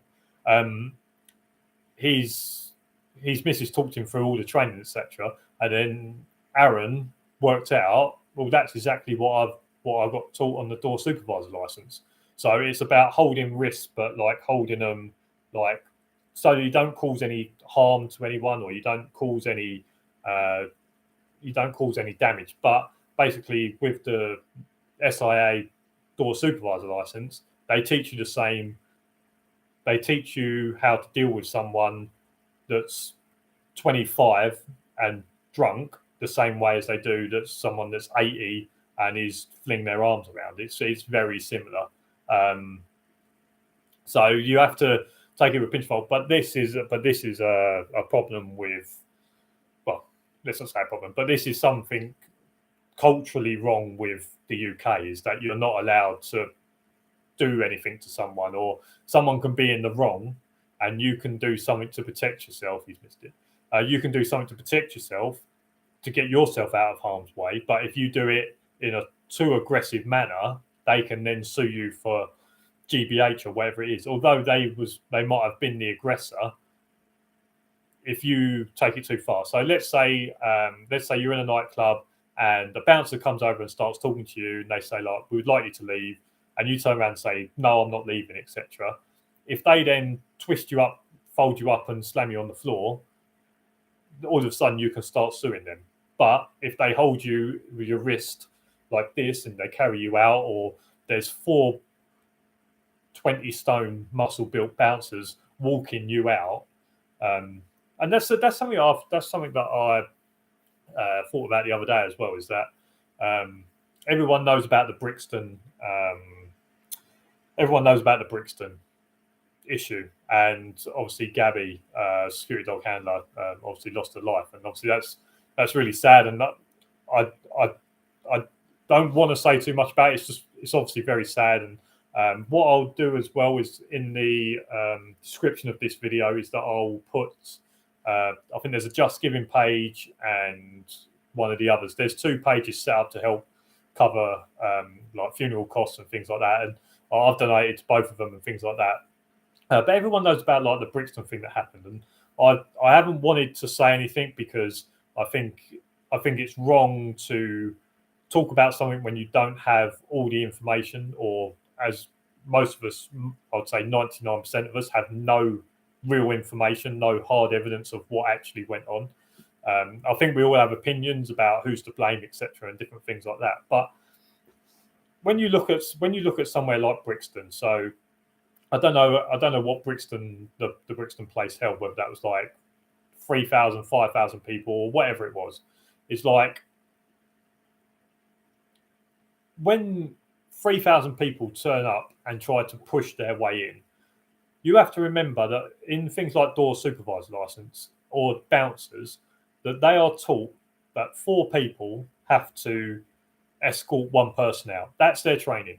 So when you go to a nightclub, the bouncer in his training was taught that 4 people have to escort 1 person out. So when you've got let's say the capacity is 5,000 people. So when you've got a venue of 5,000 people, if that all kicks off, all of them staff there that will have a door supervisor license, because there's obviously alcohol sold on the premises. So you've now got 5,000 people with security staff. Now, the only way that all of them security staff can escort everyone out of that building is either if you've got 20,000 security staff. So that's 4 security staff per person. So 5,000 people times that by 4. So if you've got 20,000 security staff to escort 5,000 people out of the building, or in the carnage of what's happening, 4 security officers escort 1 person out, and they just take it in turns, and they spend 36 hours walking them out one by one, and that's if the 1 person's behaving themselves. So, like I say, I've got opinions on the Brixton thing. Like what happened to Gaby should have happened, and it is very sad. And there's obviously, I've seen stuff online and different things like that. Not only the same as what everyone else has seen, but I don't think that that's conclusive to who's to blame or what the incident or what's actually happened. I have my own opinions on it. I'm sure everyone else has their own opinions on it. What I would say is that I think as security dog handlers is that we can do what we can to help Gaby's family or Gaby's fiance. We can do what we can to obviously help them out. But what you don't want to do is start speaking out and putting opinions out there that someone else can use against the security staff. I don't 100% blame security staff. I don't 100% blame the venue. Most of my blame goes to the people outside, but that's my opinion. But as security dog handlers or as security personnel, I think that what you have to be careful with is that we don't say our opinions that then can be turned against the security staff. Because at the end of the day, them 3,000 people, whatever it was outside, it's going to be impossible to blame it on every single one of them unless you've got a list of everyone's name, whatever it is. So therefore, they're going to look at blaming a group of people with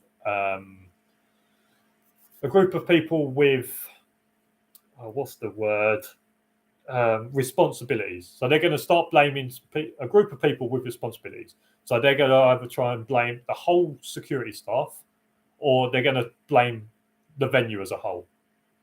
Very rarely are they going to blame the public.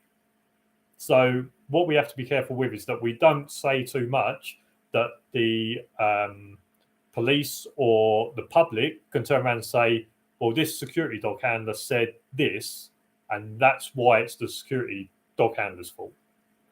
So I think that we have to be careful. We have to try and help Gaby's family, and like I say, I'll put the links down below for people that want to donate towards things. Like, what happened to Gaby shouldn't have happened, but we need to be vocal, but be careful that we don't give other people an out or give other people a chance to blame the security staff because of it. Because in my opinion, it's all the people outside, it's their fault. it's a cultural thing, is that there wasn't getting their way, therefore they felt like they could force their way in. So it is, I blame them. I do have issues with possibly what happened inside, but I have no hard evidence or information of actually what happened in that foyer. So therefore, it's only my opinion. It's not factual. So therefore, I'm not gonna talk about it in terms of my opinion on it. But yeah, like I say, we just have to be a little bit careful, and because at the end of the day, they're going to try and blame a group of people. They're going to say it is the venue's fault, and that's probably where it's going to end. That's probably where it will end up going. Is that it will be the venue's fault, or it is going to be the security's fault. It's never going to be, oh, it was out of these 3,000 people, it was these 20 people, it was their fault. That's never ever going to happen. So we just need to be careful about what we say online and our opinions, because that could end up being used against the security staff or the venue, when personally I don't think it was their fault. But yeah, like I say, I'll put the links down below for Gaby's stuff, and obviously like it was tragic what happened, and like it never should have happened.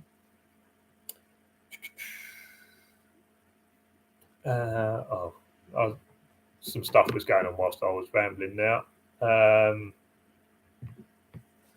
Do they work on old people as I wouldn't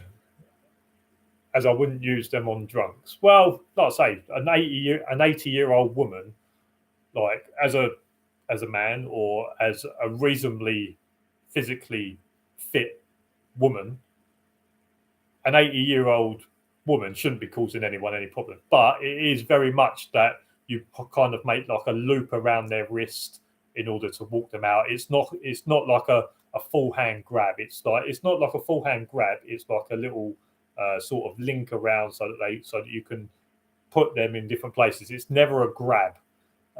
Which with a drunk, are you really going to hold their wrist with a little ring? No. Any bouncer that I've been thrown out by normally gets me by the scruff of the back of my neck, up on the arm, and basically just marched out. I don't think I've ever been thrown out of a place by 4 bouncers. I think I've only ever been possibly 2 max. Not that I've been thrown out of me, but occasionally I've been a bit drunk and I've had to be escorted out. And I don't think I've ever had more than 2 do it. But obviously, it's impossible to do that, because let's say you're working in a nightclub and 3 people or 4 people start having a fight. So you've got 4 people having a fight.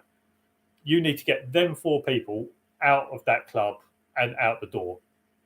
That means that you would need 16 security staff in order to march them out. It just doesn't happen. You're never going to have 16 security staff working on a smallish nightclub, because you'll probably have 3 in the door, 3 inside. On a smallish nightclub, I'm not talking about massive nightclubs, but on a smallish nightclub, you might have 3 on the door or 2 on the door and 3 inside. You're never going to have 16 security staff in order to walk 4 people out that have been having a fight. So a lot of the times, the numbers never match up anyway. And if you're one-on-one, you're never going to walk out with your finger linked around their wrist, are you? You're just going to grab hold of them and just throw them out. Which, to be fair, the few times I've been thrown out, I've never complained about getting grabbed around the scruff and grabbed around the arm and just not launched out. But once I did get thrown down the stairs, but that was probably my fault. I think I was going to throw up and they just launched me down the stairs. Or I think it was a case of, did I trip or was I pushed? I think it was a bit of both. If I remember correctly, mate, it's meant to be. Was I here? Thought as much. No, it doesn't work at all. Thought as much. If I remember correctly, mate, it's meant to be that for security staff should have someone escorted someone downstairs. Escorted, I'm going to say. So for security staff should have escorted someone downstairs. I would love to know how most venues will not pay for more than 2. Yeah, I think a lot of places that I've been, I think I've only ever seen maybe 2 or 3 security staff, maybe 5 are the big ones, but there's never really enough. Like I say, if you get a bit of a fight going on, there's never enough for 4 people per person they want to throw out. reasonable force. Well, yeah, that's it. Reasonable force and being able to justify it as well. So yeah, 4. So you've got to have three on them and one guiding them down the stairs. So in terms of like stairs, you would have security staff have to have one on your right, one on your left, one behind, and one in front guiding you down the stairs. So you need 4 people in order to throw one person out. On my top up course, we literally got told on the physical intervention, as long as it looks reasonable on CCTV, use as much force as deemed necessary, and that's how it should be. And like I say, everyone ends up being liable for their actions, so it should be, look, do what you feel is necessary in order to get that person out, but just remember, if you go over the top, you are liable. So just be careful. But they should put it more on the people and say, look, this is the way to do it. But however you feel is necessary to deal with a situation and de-escalate it or get more people safe from the situation, do that. But just remember, you're liable. Learn blind spots. I know, mate, reasonable force doesn't exist, because what is reasonable force to me will not necessarily be reasonable force to the other person. It just turned into I've just turned into a pretzel. Yeah. So, but that's something that you need to remember with whether that's being a security guard, whether that's security dog handling, whatever it is. Like, there's a good chance that you're going to end up that if you, let's say your dog bites someone, there's a very good chance, 80% chance, you're going to end up maybe in a court, and in that you have to justify reasonable force. Now, the problem with the law, the way it is, etc., is that reasonable force to you is not reasonable force to me. So my reasonable force is maybe not the same as the judge's reasonable force. So you're there and someone's come at you, grabbed hold of you, and as you've turned, the dog's bit that person. So you say, look, I use reasonable force. That person put their hands on me, and therefore that was reasonable force for me to use the dog, because I was under attack because I was being grabbed. Therefore, my reasonable force was to use the dog because I couldn't use my right hand. Now, the judge might look at that and say, well, I understand that was reasonable force to you, but I don't feel like using the dog when the person hadn't hit you. I don't feel like that was reasonable force in order to use the dog. So my reasonable force of, he's grabbed me, I'm going to use the dog before he can do any more damage, to the judge, it might be, well, no, that person has to physically assault you before you can use the dog. So, yeah, that's my thought on it. Well, no, that's not. That's what reasonable force is, can differ between person to person. And at the end of the day, it's the judge. It's the judge at the that might have the final rule, and it doesn't matter what your reasonable force is or what other people's reasonable force is. It might be the judge's decision to whether it was reasonable force or not. UK Security 101. I love the way the police and everyone else avoids saying that she was a security dog handler. I love the way the police and everyone else avoids saying that she was a security dog handler. Yeah.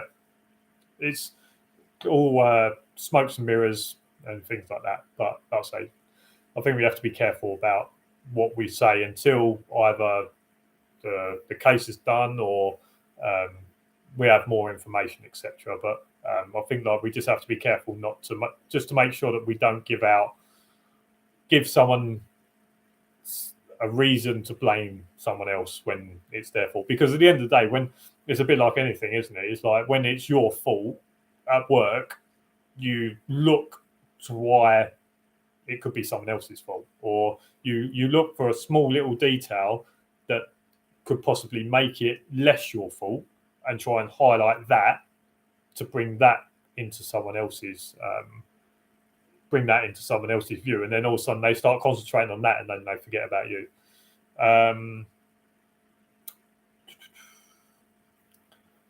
Small clubs near me have two on the door and one internal. Either way, security will mostly be outnumbered. Yeah, and I think that's the case in 100% of places. It doesn't matter where you are, security are always outnumbered, and that's one of the issues. Like, there's only a certain amount that security can do, and you see it with police. Like the police, there will be certain things that happen where the police will just go, right, we just need to get ourselves back, work out the next thing. And the problem is with security is that when something happens, people just expect the security to go in and deal with it. And when it's 3,000 people, am I going to stand there with 3,000 people and go at them? No, of course I'm not. I'm going to get myself out of there. And then work out what we do next.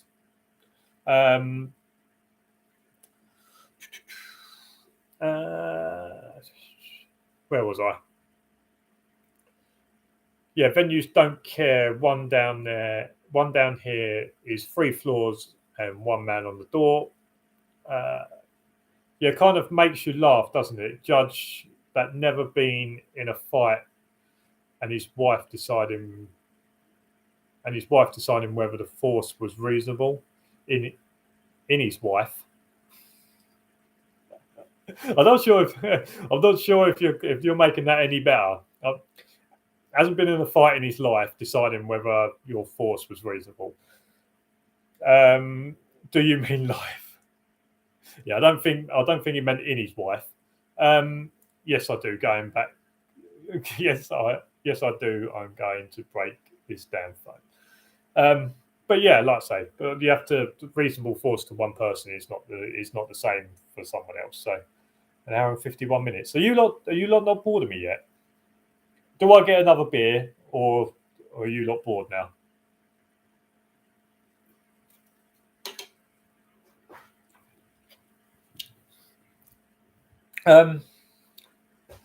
Plans for 2022 in terms of YouTube will be made quite clear. I think it's not a make or break year, but I feel like I'm going to take a few more risks.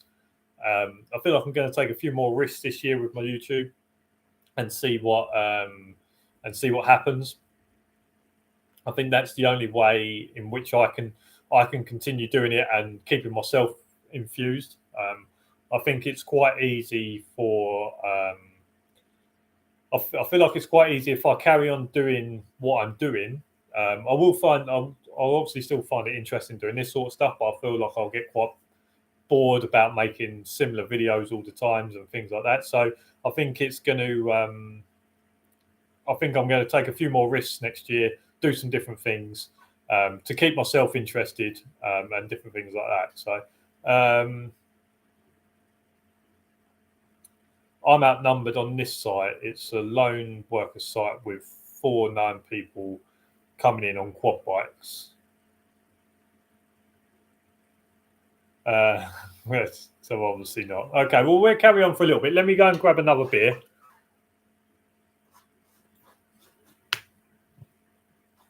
Oh, such a smelly one. God, such a smelly guy.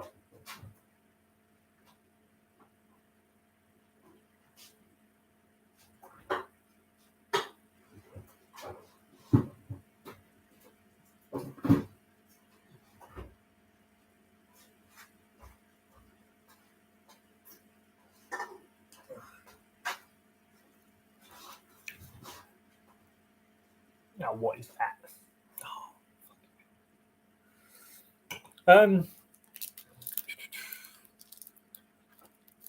So the day they decide to stop running away and confront me and the dog, I'm outnumbered, and they've been seen with gun cases on the rear of the quads. Whether there's anything in the cases or not, who knows? Well, that's the thing, isn't it? You're never gonna know if someone pulls a gun. You're never gonna know if it's loaded or not, or whether it's blanks or never even know if it's a real or a toy gun. Like, you're never going to know anyway, which is why me and UK Security 101 have always said, like, if you can get yourself out of there, just get yourself out of there. It's not worth dealing with that. Oh, what is that? Oh, right.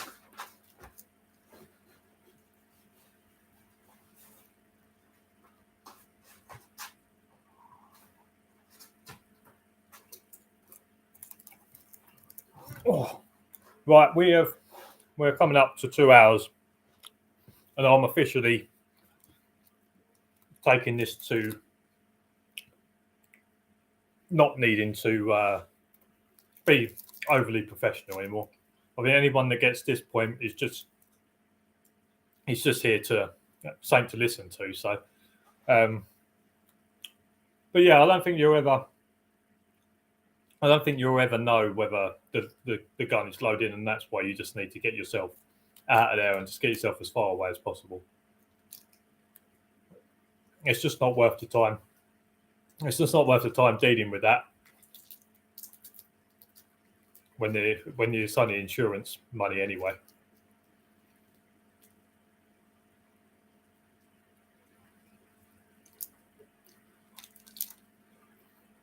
So has anyone?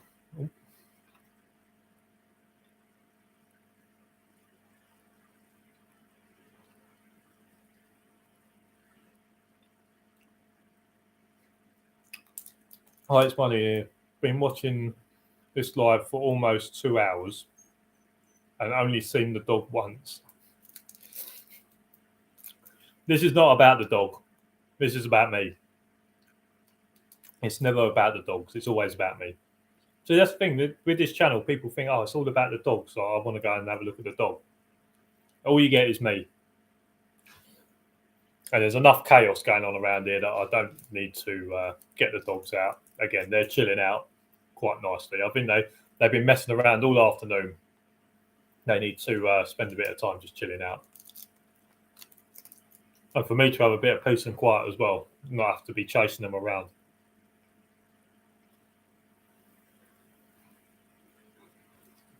Is there anything that people want to see from me in next year in videos and things like that? I mean, I always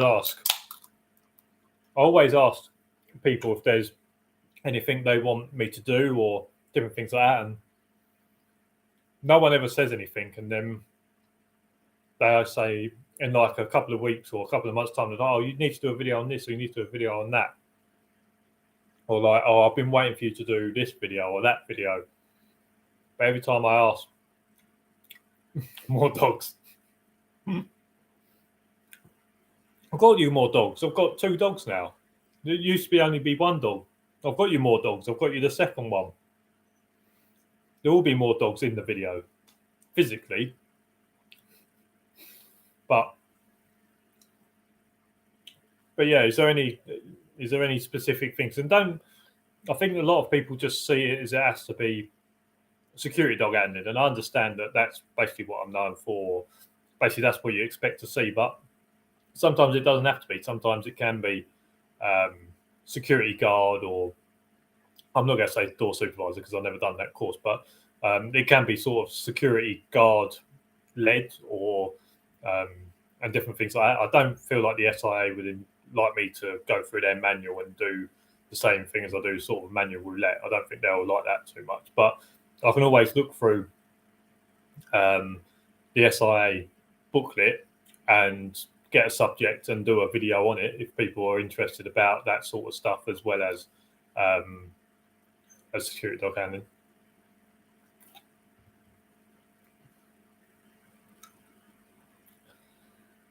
There's another video you can do, what it's like to be the wife of a security dog handler.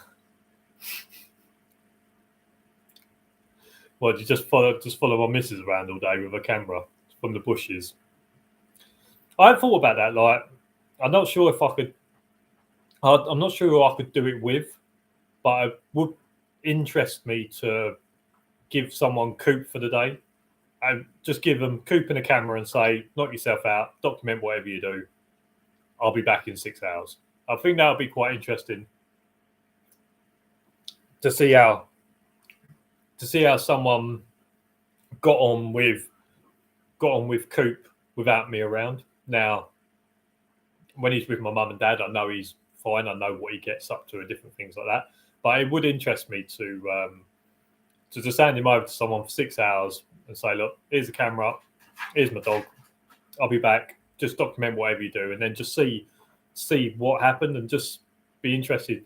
Whether it's obviously a qualified handler would be preferential trainee, but I think in a normal setting, I think I could give him to just a normal person and say, he's fine. He might bark at the door. Don't use certain words, and you'll be absolutely fine.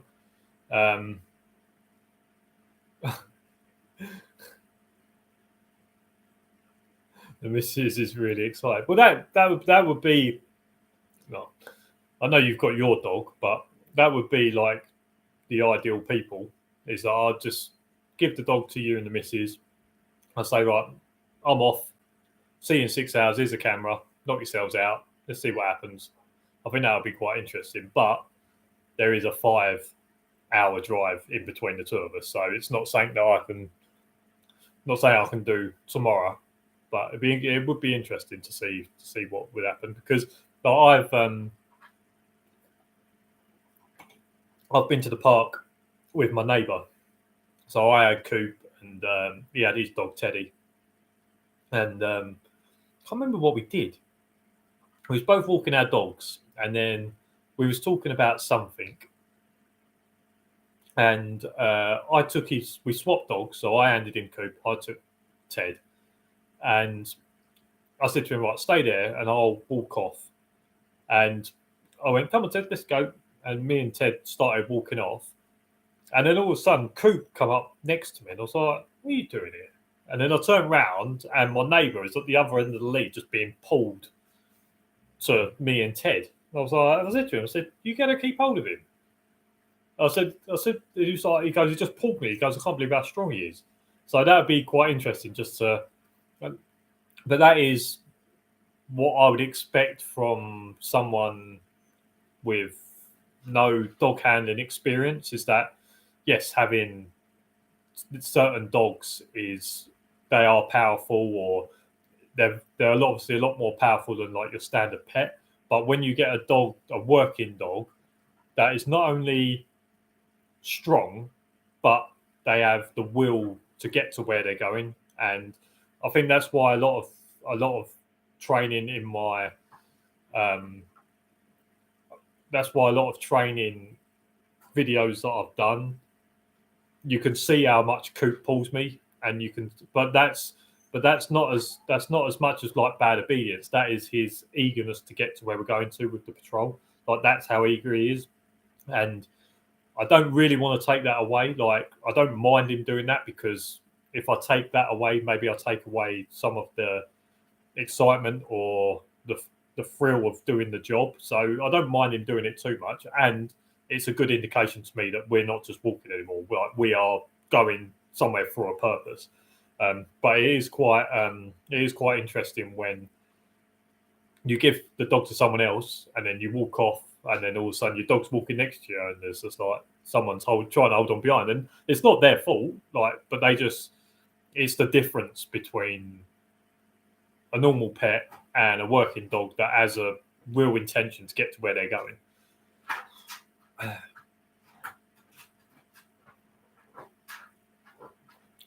Josh Green is on the Discord, and there you are.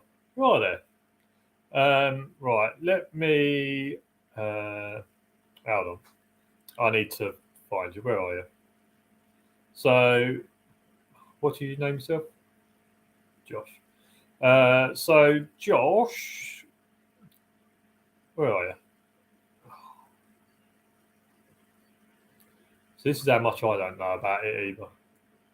Oh, there you are. Where are you? Manage. Add a nickname? No. Edit roles.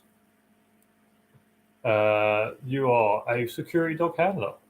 So if I save that, and then I'll close it. So now, Josh, you will be able to see if you click on the top left, you've got the 3 bars, and then he's going mental again.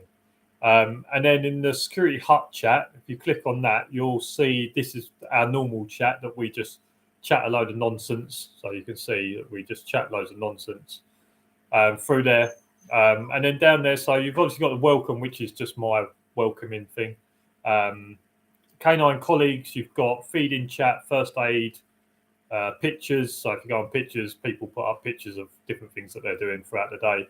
Cleaning and grooming. A lot of these have different things. Then the YouTube live, you've got live streams and Saturday videos. So on the live streams, if I'm ever going to go live, I'll put it in there, and then I'll give you normally about a 30-minute nudge to say I'm going to go live. The Saturday videos, in the week, I'll put up what video is going to be out on that Saturday, so you know what videos sort of coming on the Saturday. You obviously can't watch it until it goes live, but then you've got general dog training chat, which has got some different things in it. Training providers, and then sort of equipment, the law. The law is quite a good one. So the law there, you've got Dangerous Dogs Act 1991, Guard Dogs Act 1975, the Van Standard BS 8517, Control of Dogs Order 1992, Animal Welfare Act 2006. All of them law ones are relevant to us. And if you go on like Dangerous Dogs Act, if you scroll to the top, you've actually got like the legislation. So if you click on that link, it will take you straight to the government legislation. So therefore, if you're ever not sure about a Dangerous Dogs Act part, you can just go to there, click, and go straight into the government thing page. So you've got like the Guard Dogs Act. So on here, you can just click on the link. Did that work? So you just click on the link, and then it'll take you eventually. Yeah, take you. Oh, is that? Oh, well, it is on there, but the light is reflecting off. But yeah, you just click on that, and then you're straight into it. So if you're ever unsure about something, or you want to keep up to date with the Guard Dogs Act, or you just want to read it, so that law one is quite good.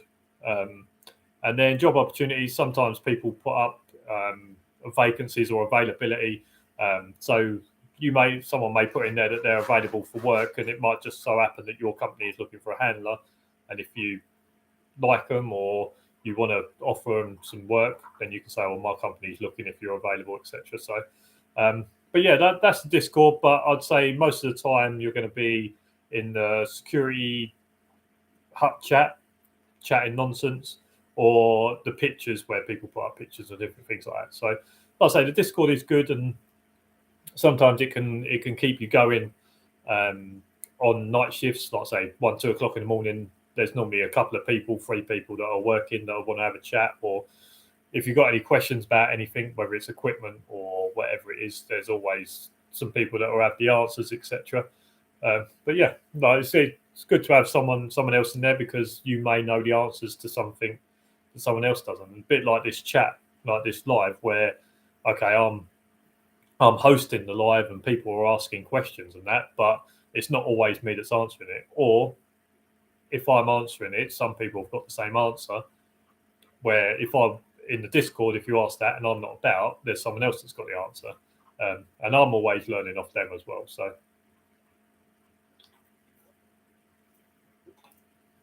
Oh, what are we? 2 hours 10 in. All right. Yeah. Anyone that's watching now is only watching for the love of it. Oh, should I get Ollie out again, or should I not? I don't know if I can put myself through it. Not that it's a bad thing, but I just need to have some concentration. Otherwise, I'm going to start running around.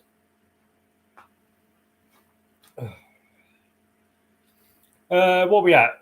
2 hours 9 minutes. I'll give it till. So, Michael, have you made a decision whether it's going to be drugs or explosion for Ollie? No, I don't think I'll ever make. I don't think I'll make that decision until I sign up to a trainer or I talk to someone that's more qualified to tell me more about it. I think my preferential will be drugs, but again, a bit like Coop, if he's better at explosives than he is at drugs, then it will be stupid to push him at drugs. If he's good at explosives, then let's do that. So I don't feel like I'll make a decision. I think I'll speak to a trainer and I'll ask for his advice, and then we'll start doing training and we'll see how he gets on with training, and then hopefully the trainer will say, right, I don't think he's getting on with explosives that well, but he's very good at the drugs, so let's go down that route. So I don't think it's going to be a case of I'm going to make the decision. I think it's going to be a lot of like taking advice off people that know what they're talking about, and then obviously starting the training and seeing what Ollie is actually good at. Please square it to Haaland. Please square it to Haaland. Yeah! Fantasy football. Patrick, a weird question, but is it possible to become a security dog handler without starting your own business? I'm new to all this, but very interested. Yeah, so you can be a PAYE dog handler. I'm a PAYE dog handler. So I spoke to Prestige Garden when I decided I want to do it, and basically all that happened is that they told me what trainer they use, where to get the SIA license, etc. And then as soon as I was qualified, I just turned around to Prestige Garden and said, right, I'm qualified, I want to start working. And yeah, I've been PAYE dog handler for the last 2 years. It has its upsides and it has its downsides because you are PAYE. Some companies you are not forced, but you are asked to do certain things you don't want to. A bit like any company. Like if you're working for someone, if they tell you to do something, 9 times out of 10 you have to do it. So, but as a self-employed dog handler, you can have the choice, and if you're sent to a site that you don't want to work on, then you can turn around and say, look, I don't want to work this site, and I'm not gonna do it. Whether you'll be able to work for that company again, they might turn around and say, well, we don't want to have you on our sites anymore. But yeah, it is possible to do it without starting your own business. There's lots of companies around. I believe if you go to G4S in Luton, they have a week intensive course that you can do, and I believe most of the time G4S offer you a position as a dog handler after that. But yeah, you got companies like G4S, and then you've got loads of little companies like Prestige is a family-run business, and different things like that. So there's lots of companies around. I don't know what area you're in, but I would imagine that there's a few companies in your area that will take on new handlers and things like that.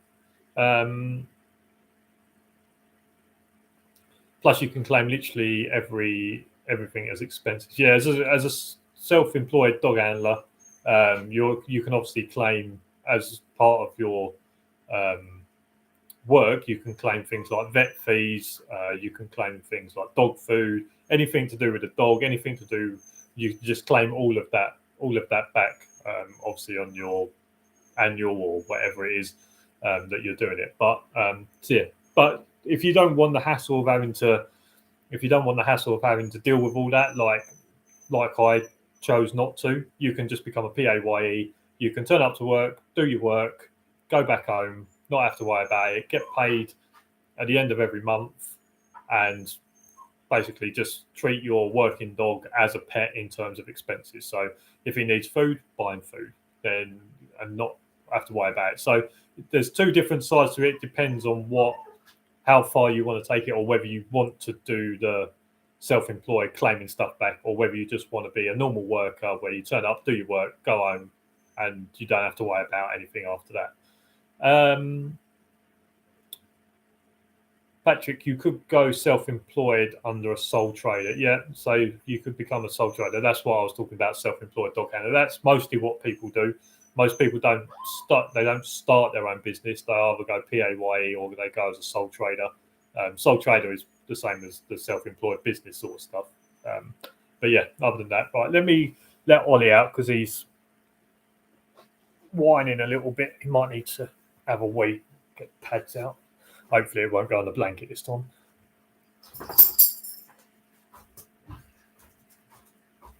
What? Oh.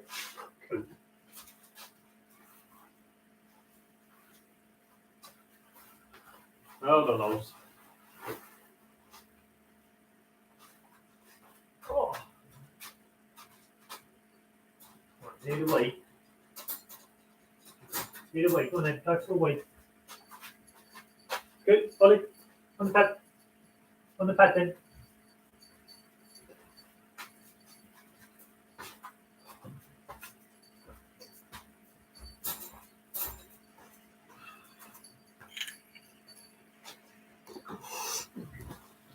Well, you want to come up here? Come here then. Oh. Hey, look. Look, some more fans. Hi guys, it's me, Ollie. Bye before. Right, leave my jacket alone as well. Hey? No, leave the cable. Actually, I've got full battery. I'll get rid of this cable whilst he's here. Go! Fucking dog. Oi! Leave his food alone. Hey? Leave his food alone. Absolute fucking carnage around here. Right, you got your toy. Right, leave my phone. Right, you got your toy. Go on then. But yeah, I'll say I think they're the two normal options. Is people will either go PAYE, same as me, or they will go sole trader, where they can claim lots of stuff back. The only downside I would say to obviously being a sole trader is that you obviously need to look for your own work. So let's say as a sole trader, you might get your own contract that might be, I don't know, 2-month contract. But at the end of that 2 months, you don't have any work. Therefore, you have to find or make sure you've got work at the end of them 2 months. Where PAYE, normally you will have, oh, fucking hell, mate. Why did you come up here and do that? Fucking dog. Wait. Why have you come up here and done that? Why didn't you do it when you was down there? Whereas, you want to come up here now. Whereas, obviously, if you're PAYE companies, they'll want to they'll have to find you work, etc. But also with sole trader, as well, is that it's turning into absolute carnage. Things with sole trader as well is that if like a company could drop you the next day and say, look, we don't want you on our site.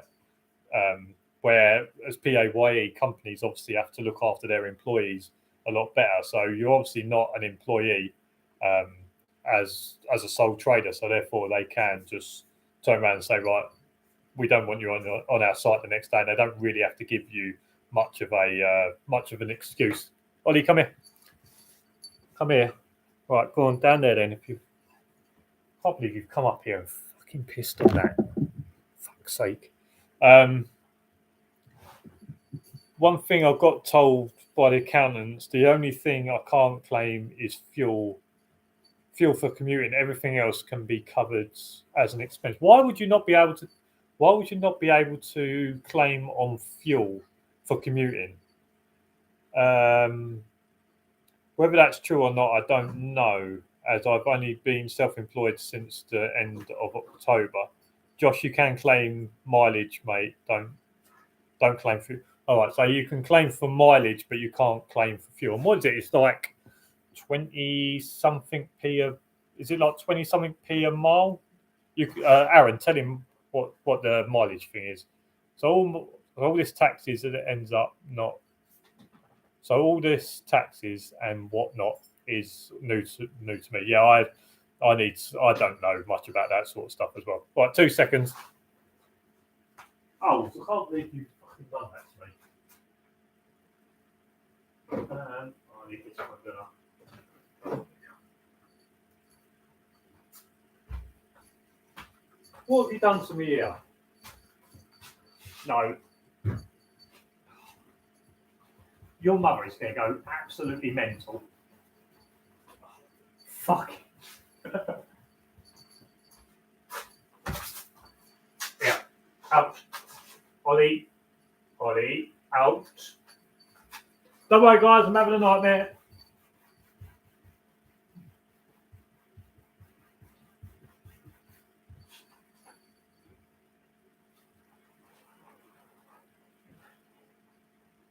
Your mother is going to go absolutely mental.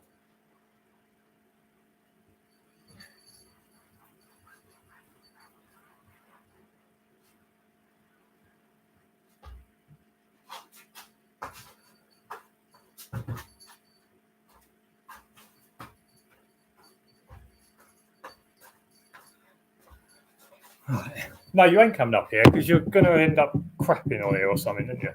Go and crap on the mat or annoy your brother. The only upside I've got to that is the missus put Ollie up here the other day and he pissed on the sofa, so not the first time. I'm pretty sure it's 22p a mile.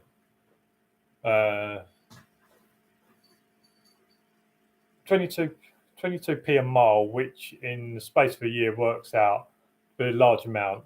I practically pay no tax. I hope there's not a tax man watching this, but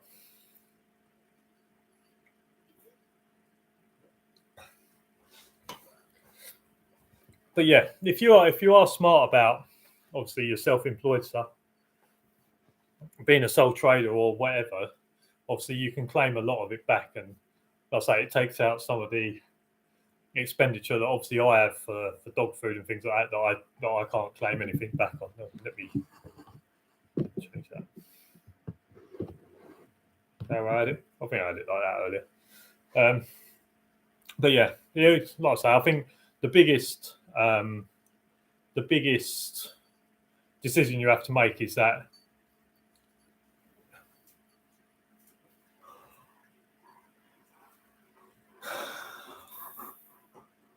what is it with you two? Ollie, where is all this shit coming from, by the way?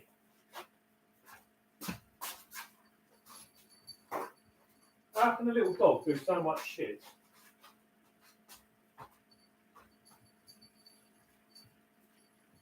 What? How can a dog do so much shit?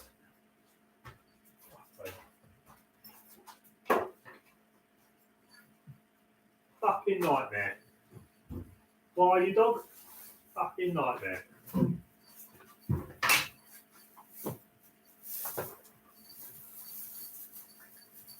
Right. Is this it now? Is this you two going to be jumping around?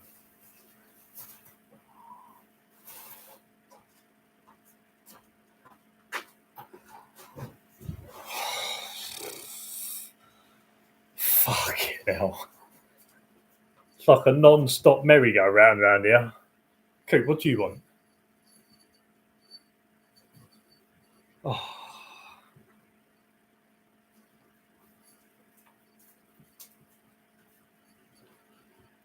You won't be calling him calling him a nightmare when he starts hunting, earning you money. I think that's meant to say. No, I mean Coops is still a shit, but at least he doesn't. At least he's got some sort of not off button, but at least he's got some chill in him. Ollie has zero chill at the moment. But now, I wonder if I can turn this round so that you can see what's going on. drift that.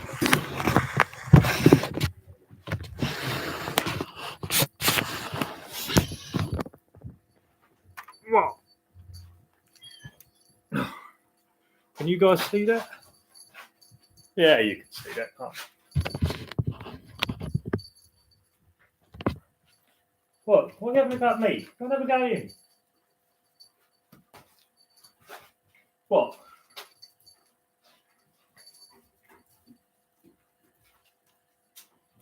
What? Come on. Chill out, mate. What? Get.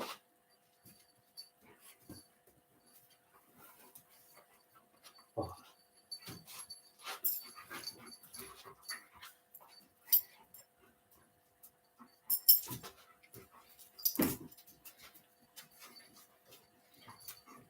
So as you can see, they swap toys. So he wants that one. No, now he's got old Ollie.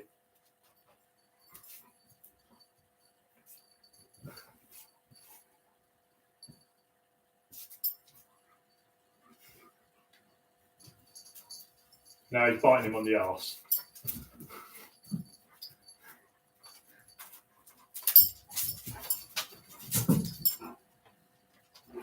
Fucking.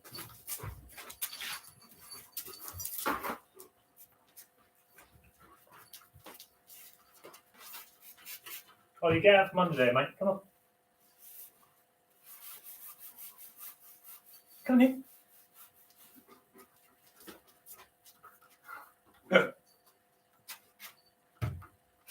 This might be thrilling for some of you. Probably a lot of you probably turned off.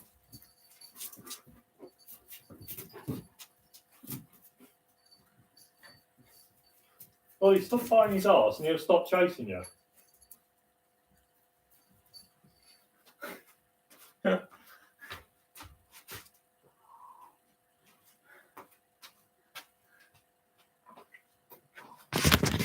Right, we'll go back. But yeah, it can be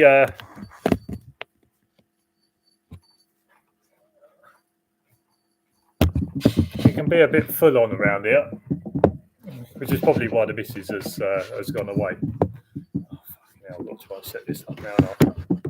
How did I set this up earlier? That work? That'll work, won't it?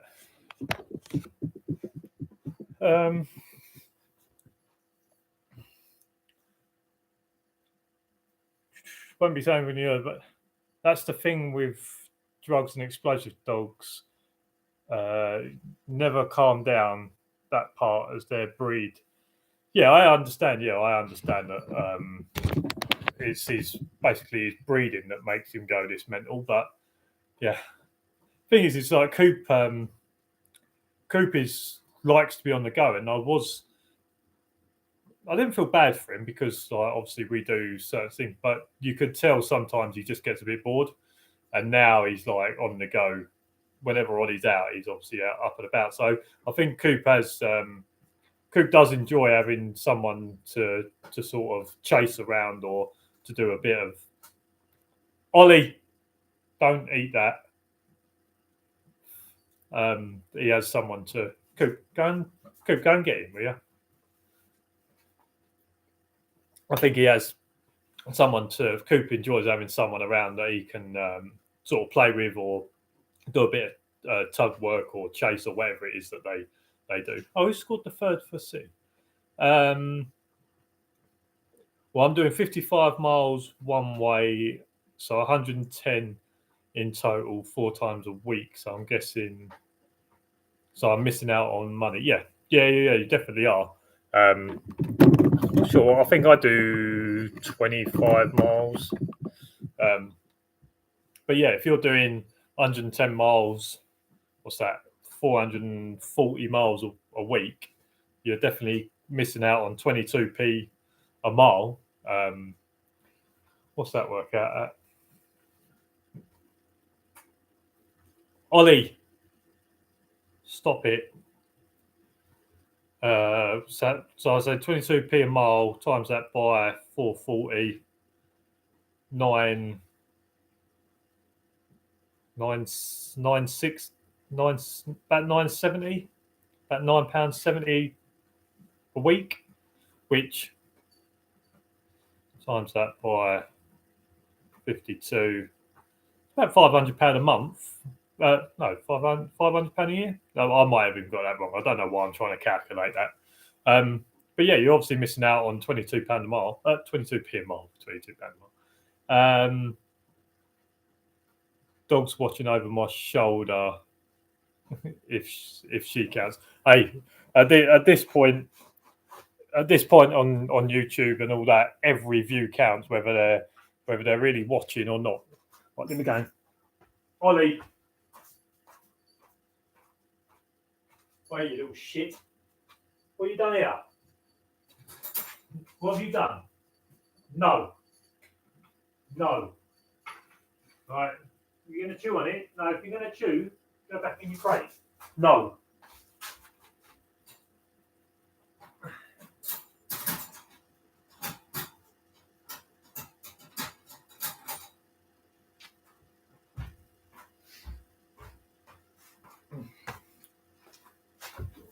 Oh, fucking hell. I mean, Holland. Things with Ollie, like, is he is a bit chewy, but the only things he seems to be chewing are things that belong to him, in terms of like him and Cooper's toy box. We got they've got a wooden toy box, and he chews on that, but then he never chews on like furniture, or he never chews on any other wooden objects. So he seems to only be chewing on stuff that actually belongs to him, which is handy. Or like, I mean, he has a nibble on the sofa and things like that, but he never does any damage. But then, like, he has his bed in there, which he chews a little bit, but not enough to cause damage. But then he ripped his mat apart. So he's quite funny in terms of what he will chew, etc. But yeah, Zeus is watching. Well, we can add Zeus to the list as well. So what are we at? 2.5 hours. I'll tell you what I'm going to do. I'm going to give it 10 minutes. I'll give it till 2:15. We'll do another 15 minutes, and if we all feel like we've had enough, then we'll leave it at that. Because what have we got? 20 minutes of the football. This was more of a hangout than it was going to be a live but still where people can come in and ask questions, and you either like it or not. But this light is starting. Can I turn this light down because it's starting to really hurt my eyes? That still work? That still works, doesn't it? Who scored the third goal for Man City? Does anyone know? Come on. Holland! Get in there. Does anyone else do fantasy football, or is it just me? Oh, the goal for Leeds. 3-1. Game on.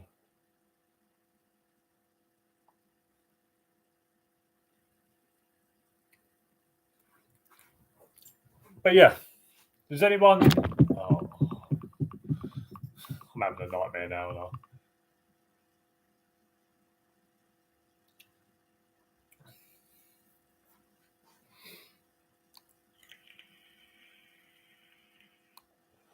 Is everyone on shift that's watching, or well, actually, UK Security 101's not. I know he's not. I'm planning on going self-employed. Hardest thing I've found to do is find a bloody name that's not in use nor registered. I think that is a little bit of a problem. I think most people use their own name. I mean, my name's unique enough that no one's ever going to have just my name, but there's obviously been a lot of there will obviously be a Pearson K9 or something like that, I'd imagine. A lot of people do dogs. What other things? Is there not any like Greek meanings? You can find like a Greek meaning or something like that. I just used my name on the Gov website when registered self-employed. Yeah, I think that's what a lot of people do. Like I say, a lot of people just do their name and maybe put K9 at the end of it, or protective services or something like that. But there must be like a Greek meaning. A lot of people go for like Greek names like Zeus for a dog or whatever, things like that. There must be like some Greek meanings that you can use as a security form of name or something.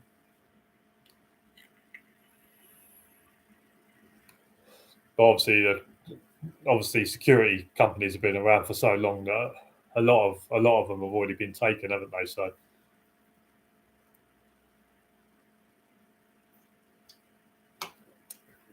I'm not sure if I had a security company, what I'll call mine.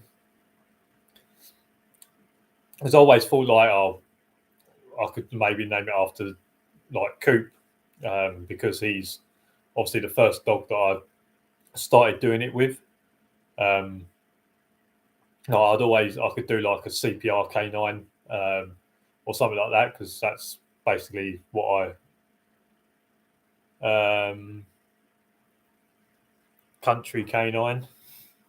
Yeah, CPR canine is probably what I would go for, but then CPR canine sounds like a dog first aid kind of company, doesn't it? Like you'd learn how to give dogs CPR.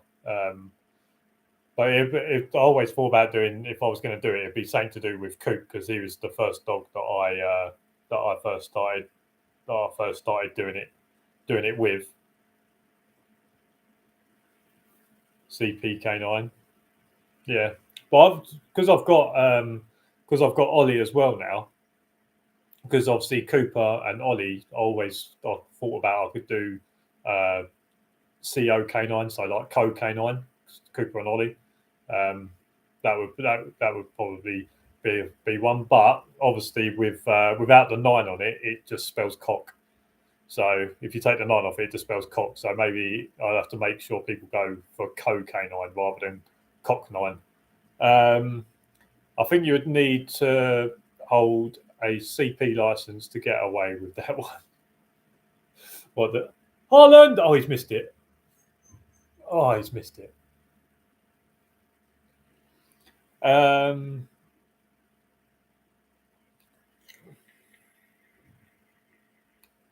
Yeah, but I think that, like I say, I think it's to try and keep it personal as well to you, is that you have to try and make it relevant to yourself. And like I say, that's why I always thought I would use Cooper, because he was the first dog I've done it with. So no matter how many dogs I go through, I always have a part of him in the sort of the name, or part of him in the company as such.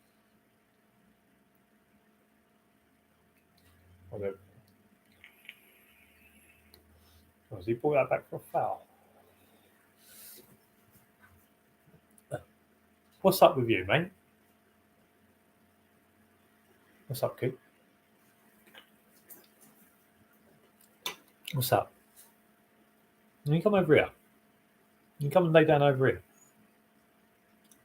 You're not going to pull that light off, are you? If the light goes, it's because Cooper's ears are by at the moment. Yeah, good boy. You're a good lad. Yeah, you've been a good lad. Yeah. So has anyone got anything, last sort of 5 minutes or so, is there anything that people want to talk about for the last 5 minutes? If not, I'll give it till 2 hours 45, and then we can call it at that, because I think that's been a decent hangout, although most of it I've been off cleaning and chasing the dogs, etc. But I think we've got through some decent topics and things like that. So if there's anything that anyone wants to talk about for like the last 5 minutes or so, then we can I can give my answers to that. Can't believe Harlan's missed that. Oh, he scuffed it. Huh.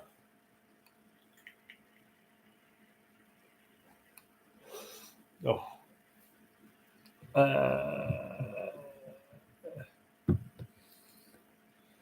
I know it's been hilarious. Yeah. There's been a few times where I thought to myself, was it a good idea to do it for this long? But maybe I should have just done the hour. But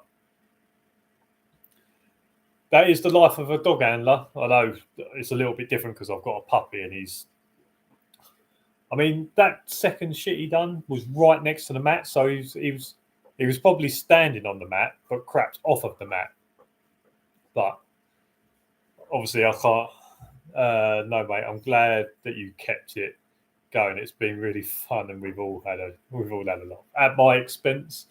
But the thing, yeah, like I say, I think he was standing on the mat and had a crap off of it. So I can't really have a go at him because probably in his head he has done it where he's meant to.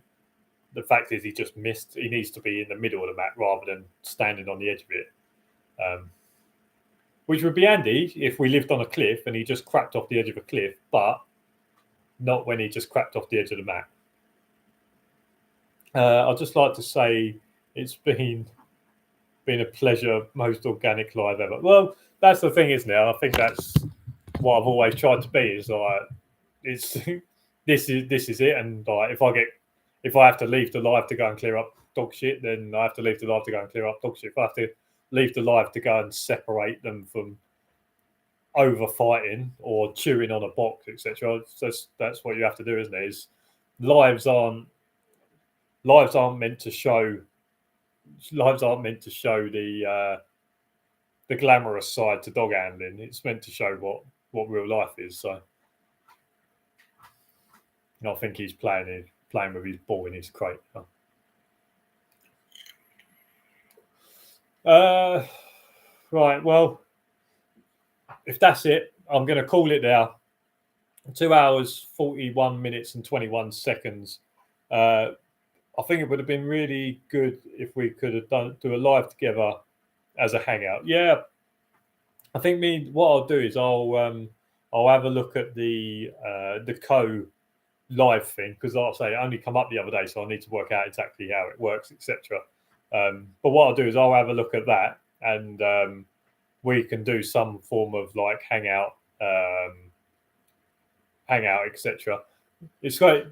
It's obviously easier tonight because obviously I'm on my own, etc. It's just me and the dogs. But if the missus is here, I can't just go off and disappear for like 3 hours. So, but there's definitely a way in which we can do some hangouts, and hopefully do it co-way. I'll have to work out what that looks like and how that works.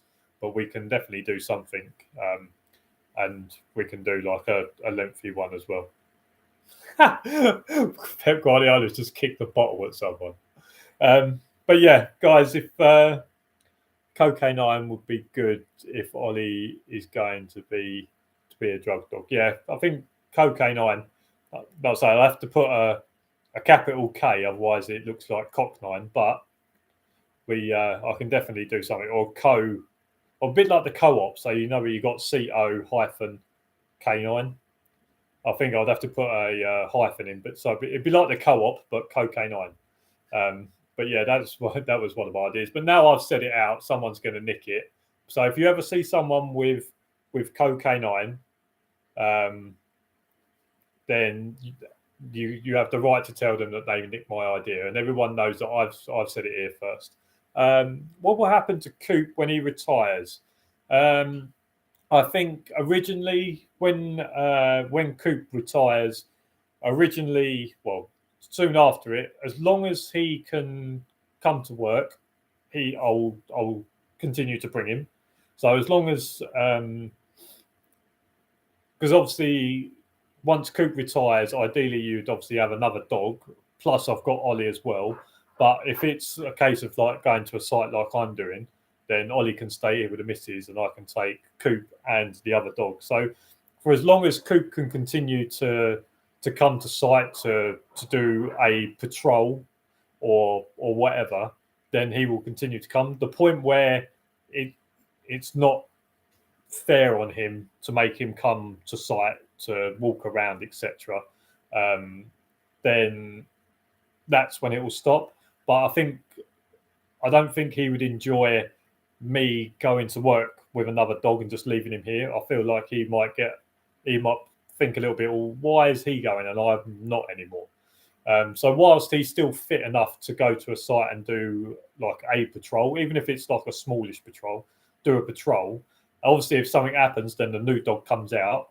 But as long as Cooper's fit enough to come out and do them things, then he'll continue. But after, when it's not fair on him to come to work, then he'll stay at home with the missus or whatever. But yeah, that'll be what it is. Whilst he's still fit enough to come and do a patrol or a bit of a walk, then he'll continue to do that. But once it's not fair on him, then he'll stay indoors and become more or less a house pet, or see out his days chilling out on the sofas and things like that in front of the fire. So that's the idea for me. But obviously, you never know what's going to happen or what's around the corner or different things like that. So, but yeah, it'd be a thing at the time. But I think whilst he wants to come to work, whilst he is fit enough to, I don't see why he can't.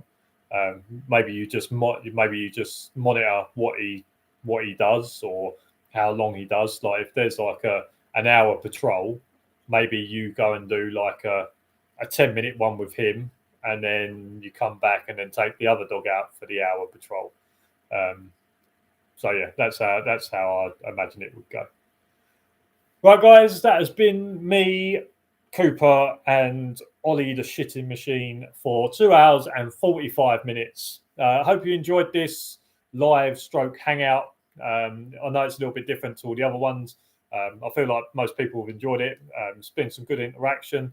Hope you had a great Christmas. Have a good New Year as well. Make sure if you're working, make sure you enjoy yourself and maybe give yourself a decent dinner if you're working New Year's Eve whilst everyone else is out. But yeah. All right, guys. Thanks for watching. If you like this video, make sure to give it a thumbs up. Subscribe down below for loads more videos. There's also the Discord link if you want to, because after this, I'm sure people are going to be in the Discord.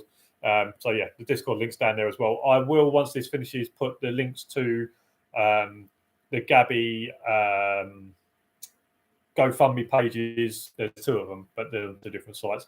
I'll put down there. If you can spare any money to help Gaby's family pay for like funeral costs and things like that, I feel as a security dog industry, I feel like we should pull together and do that.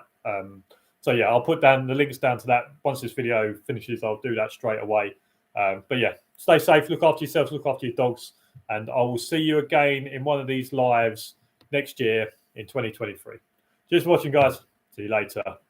Bye. Bye.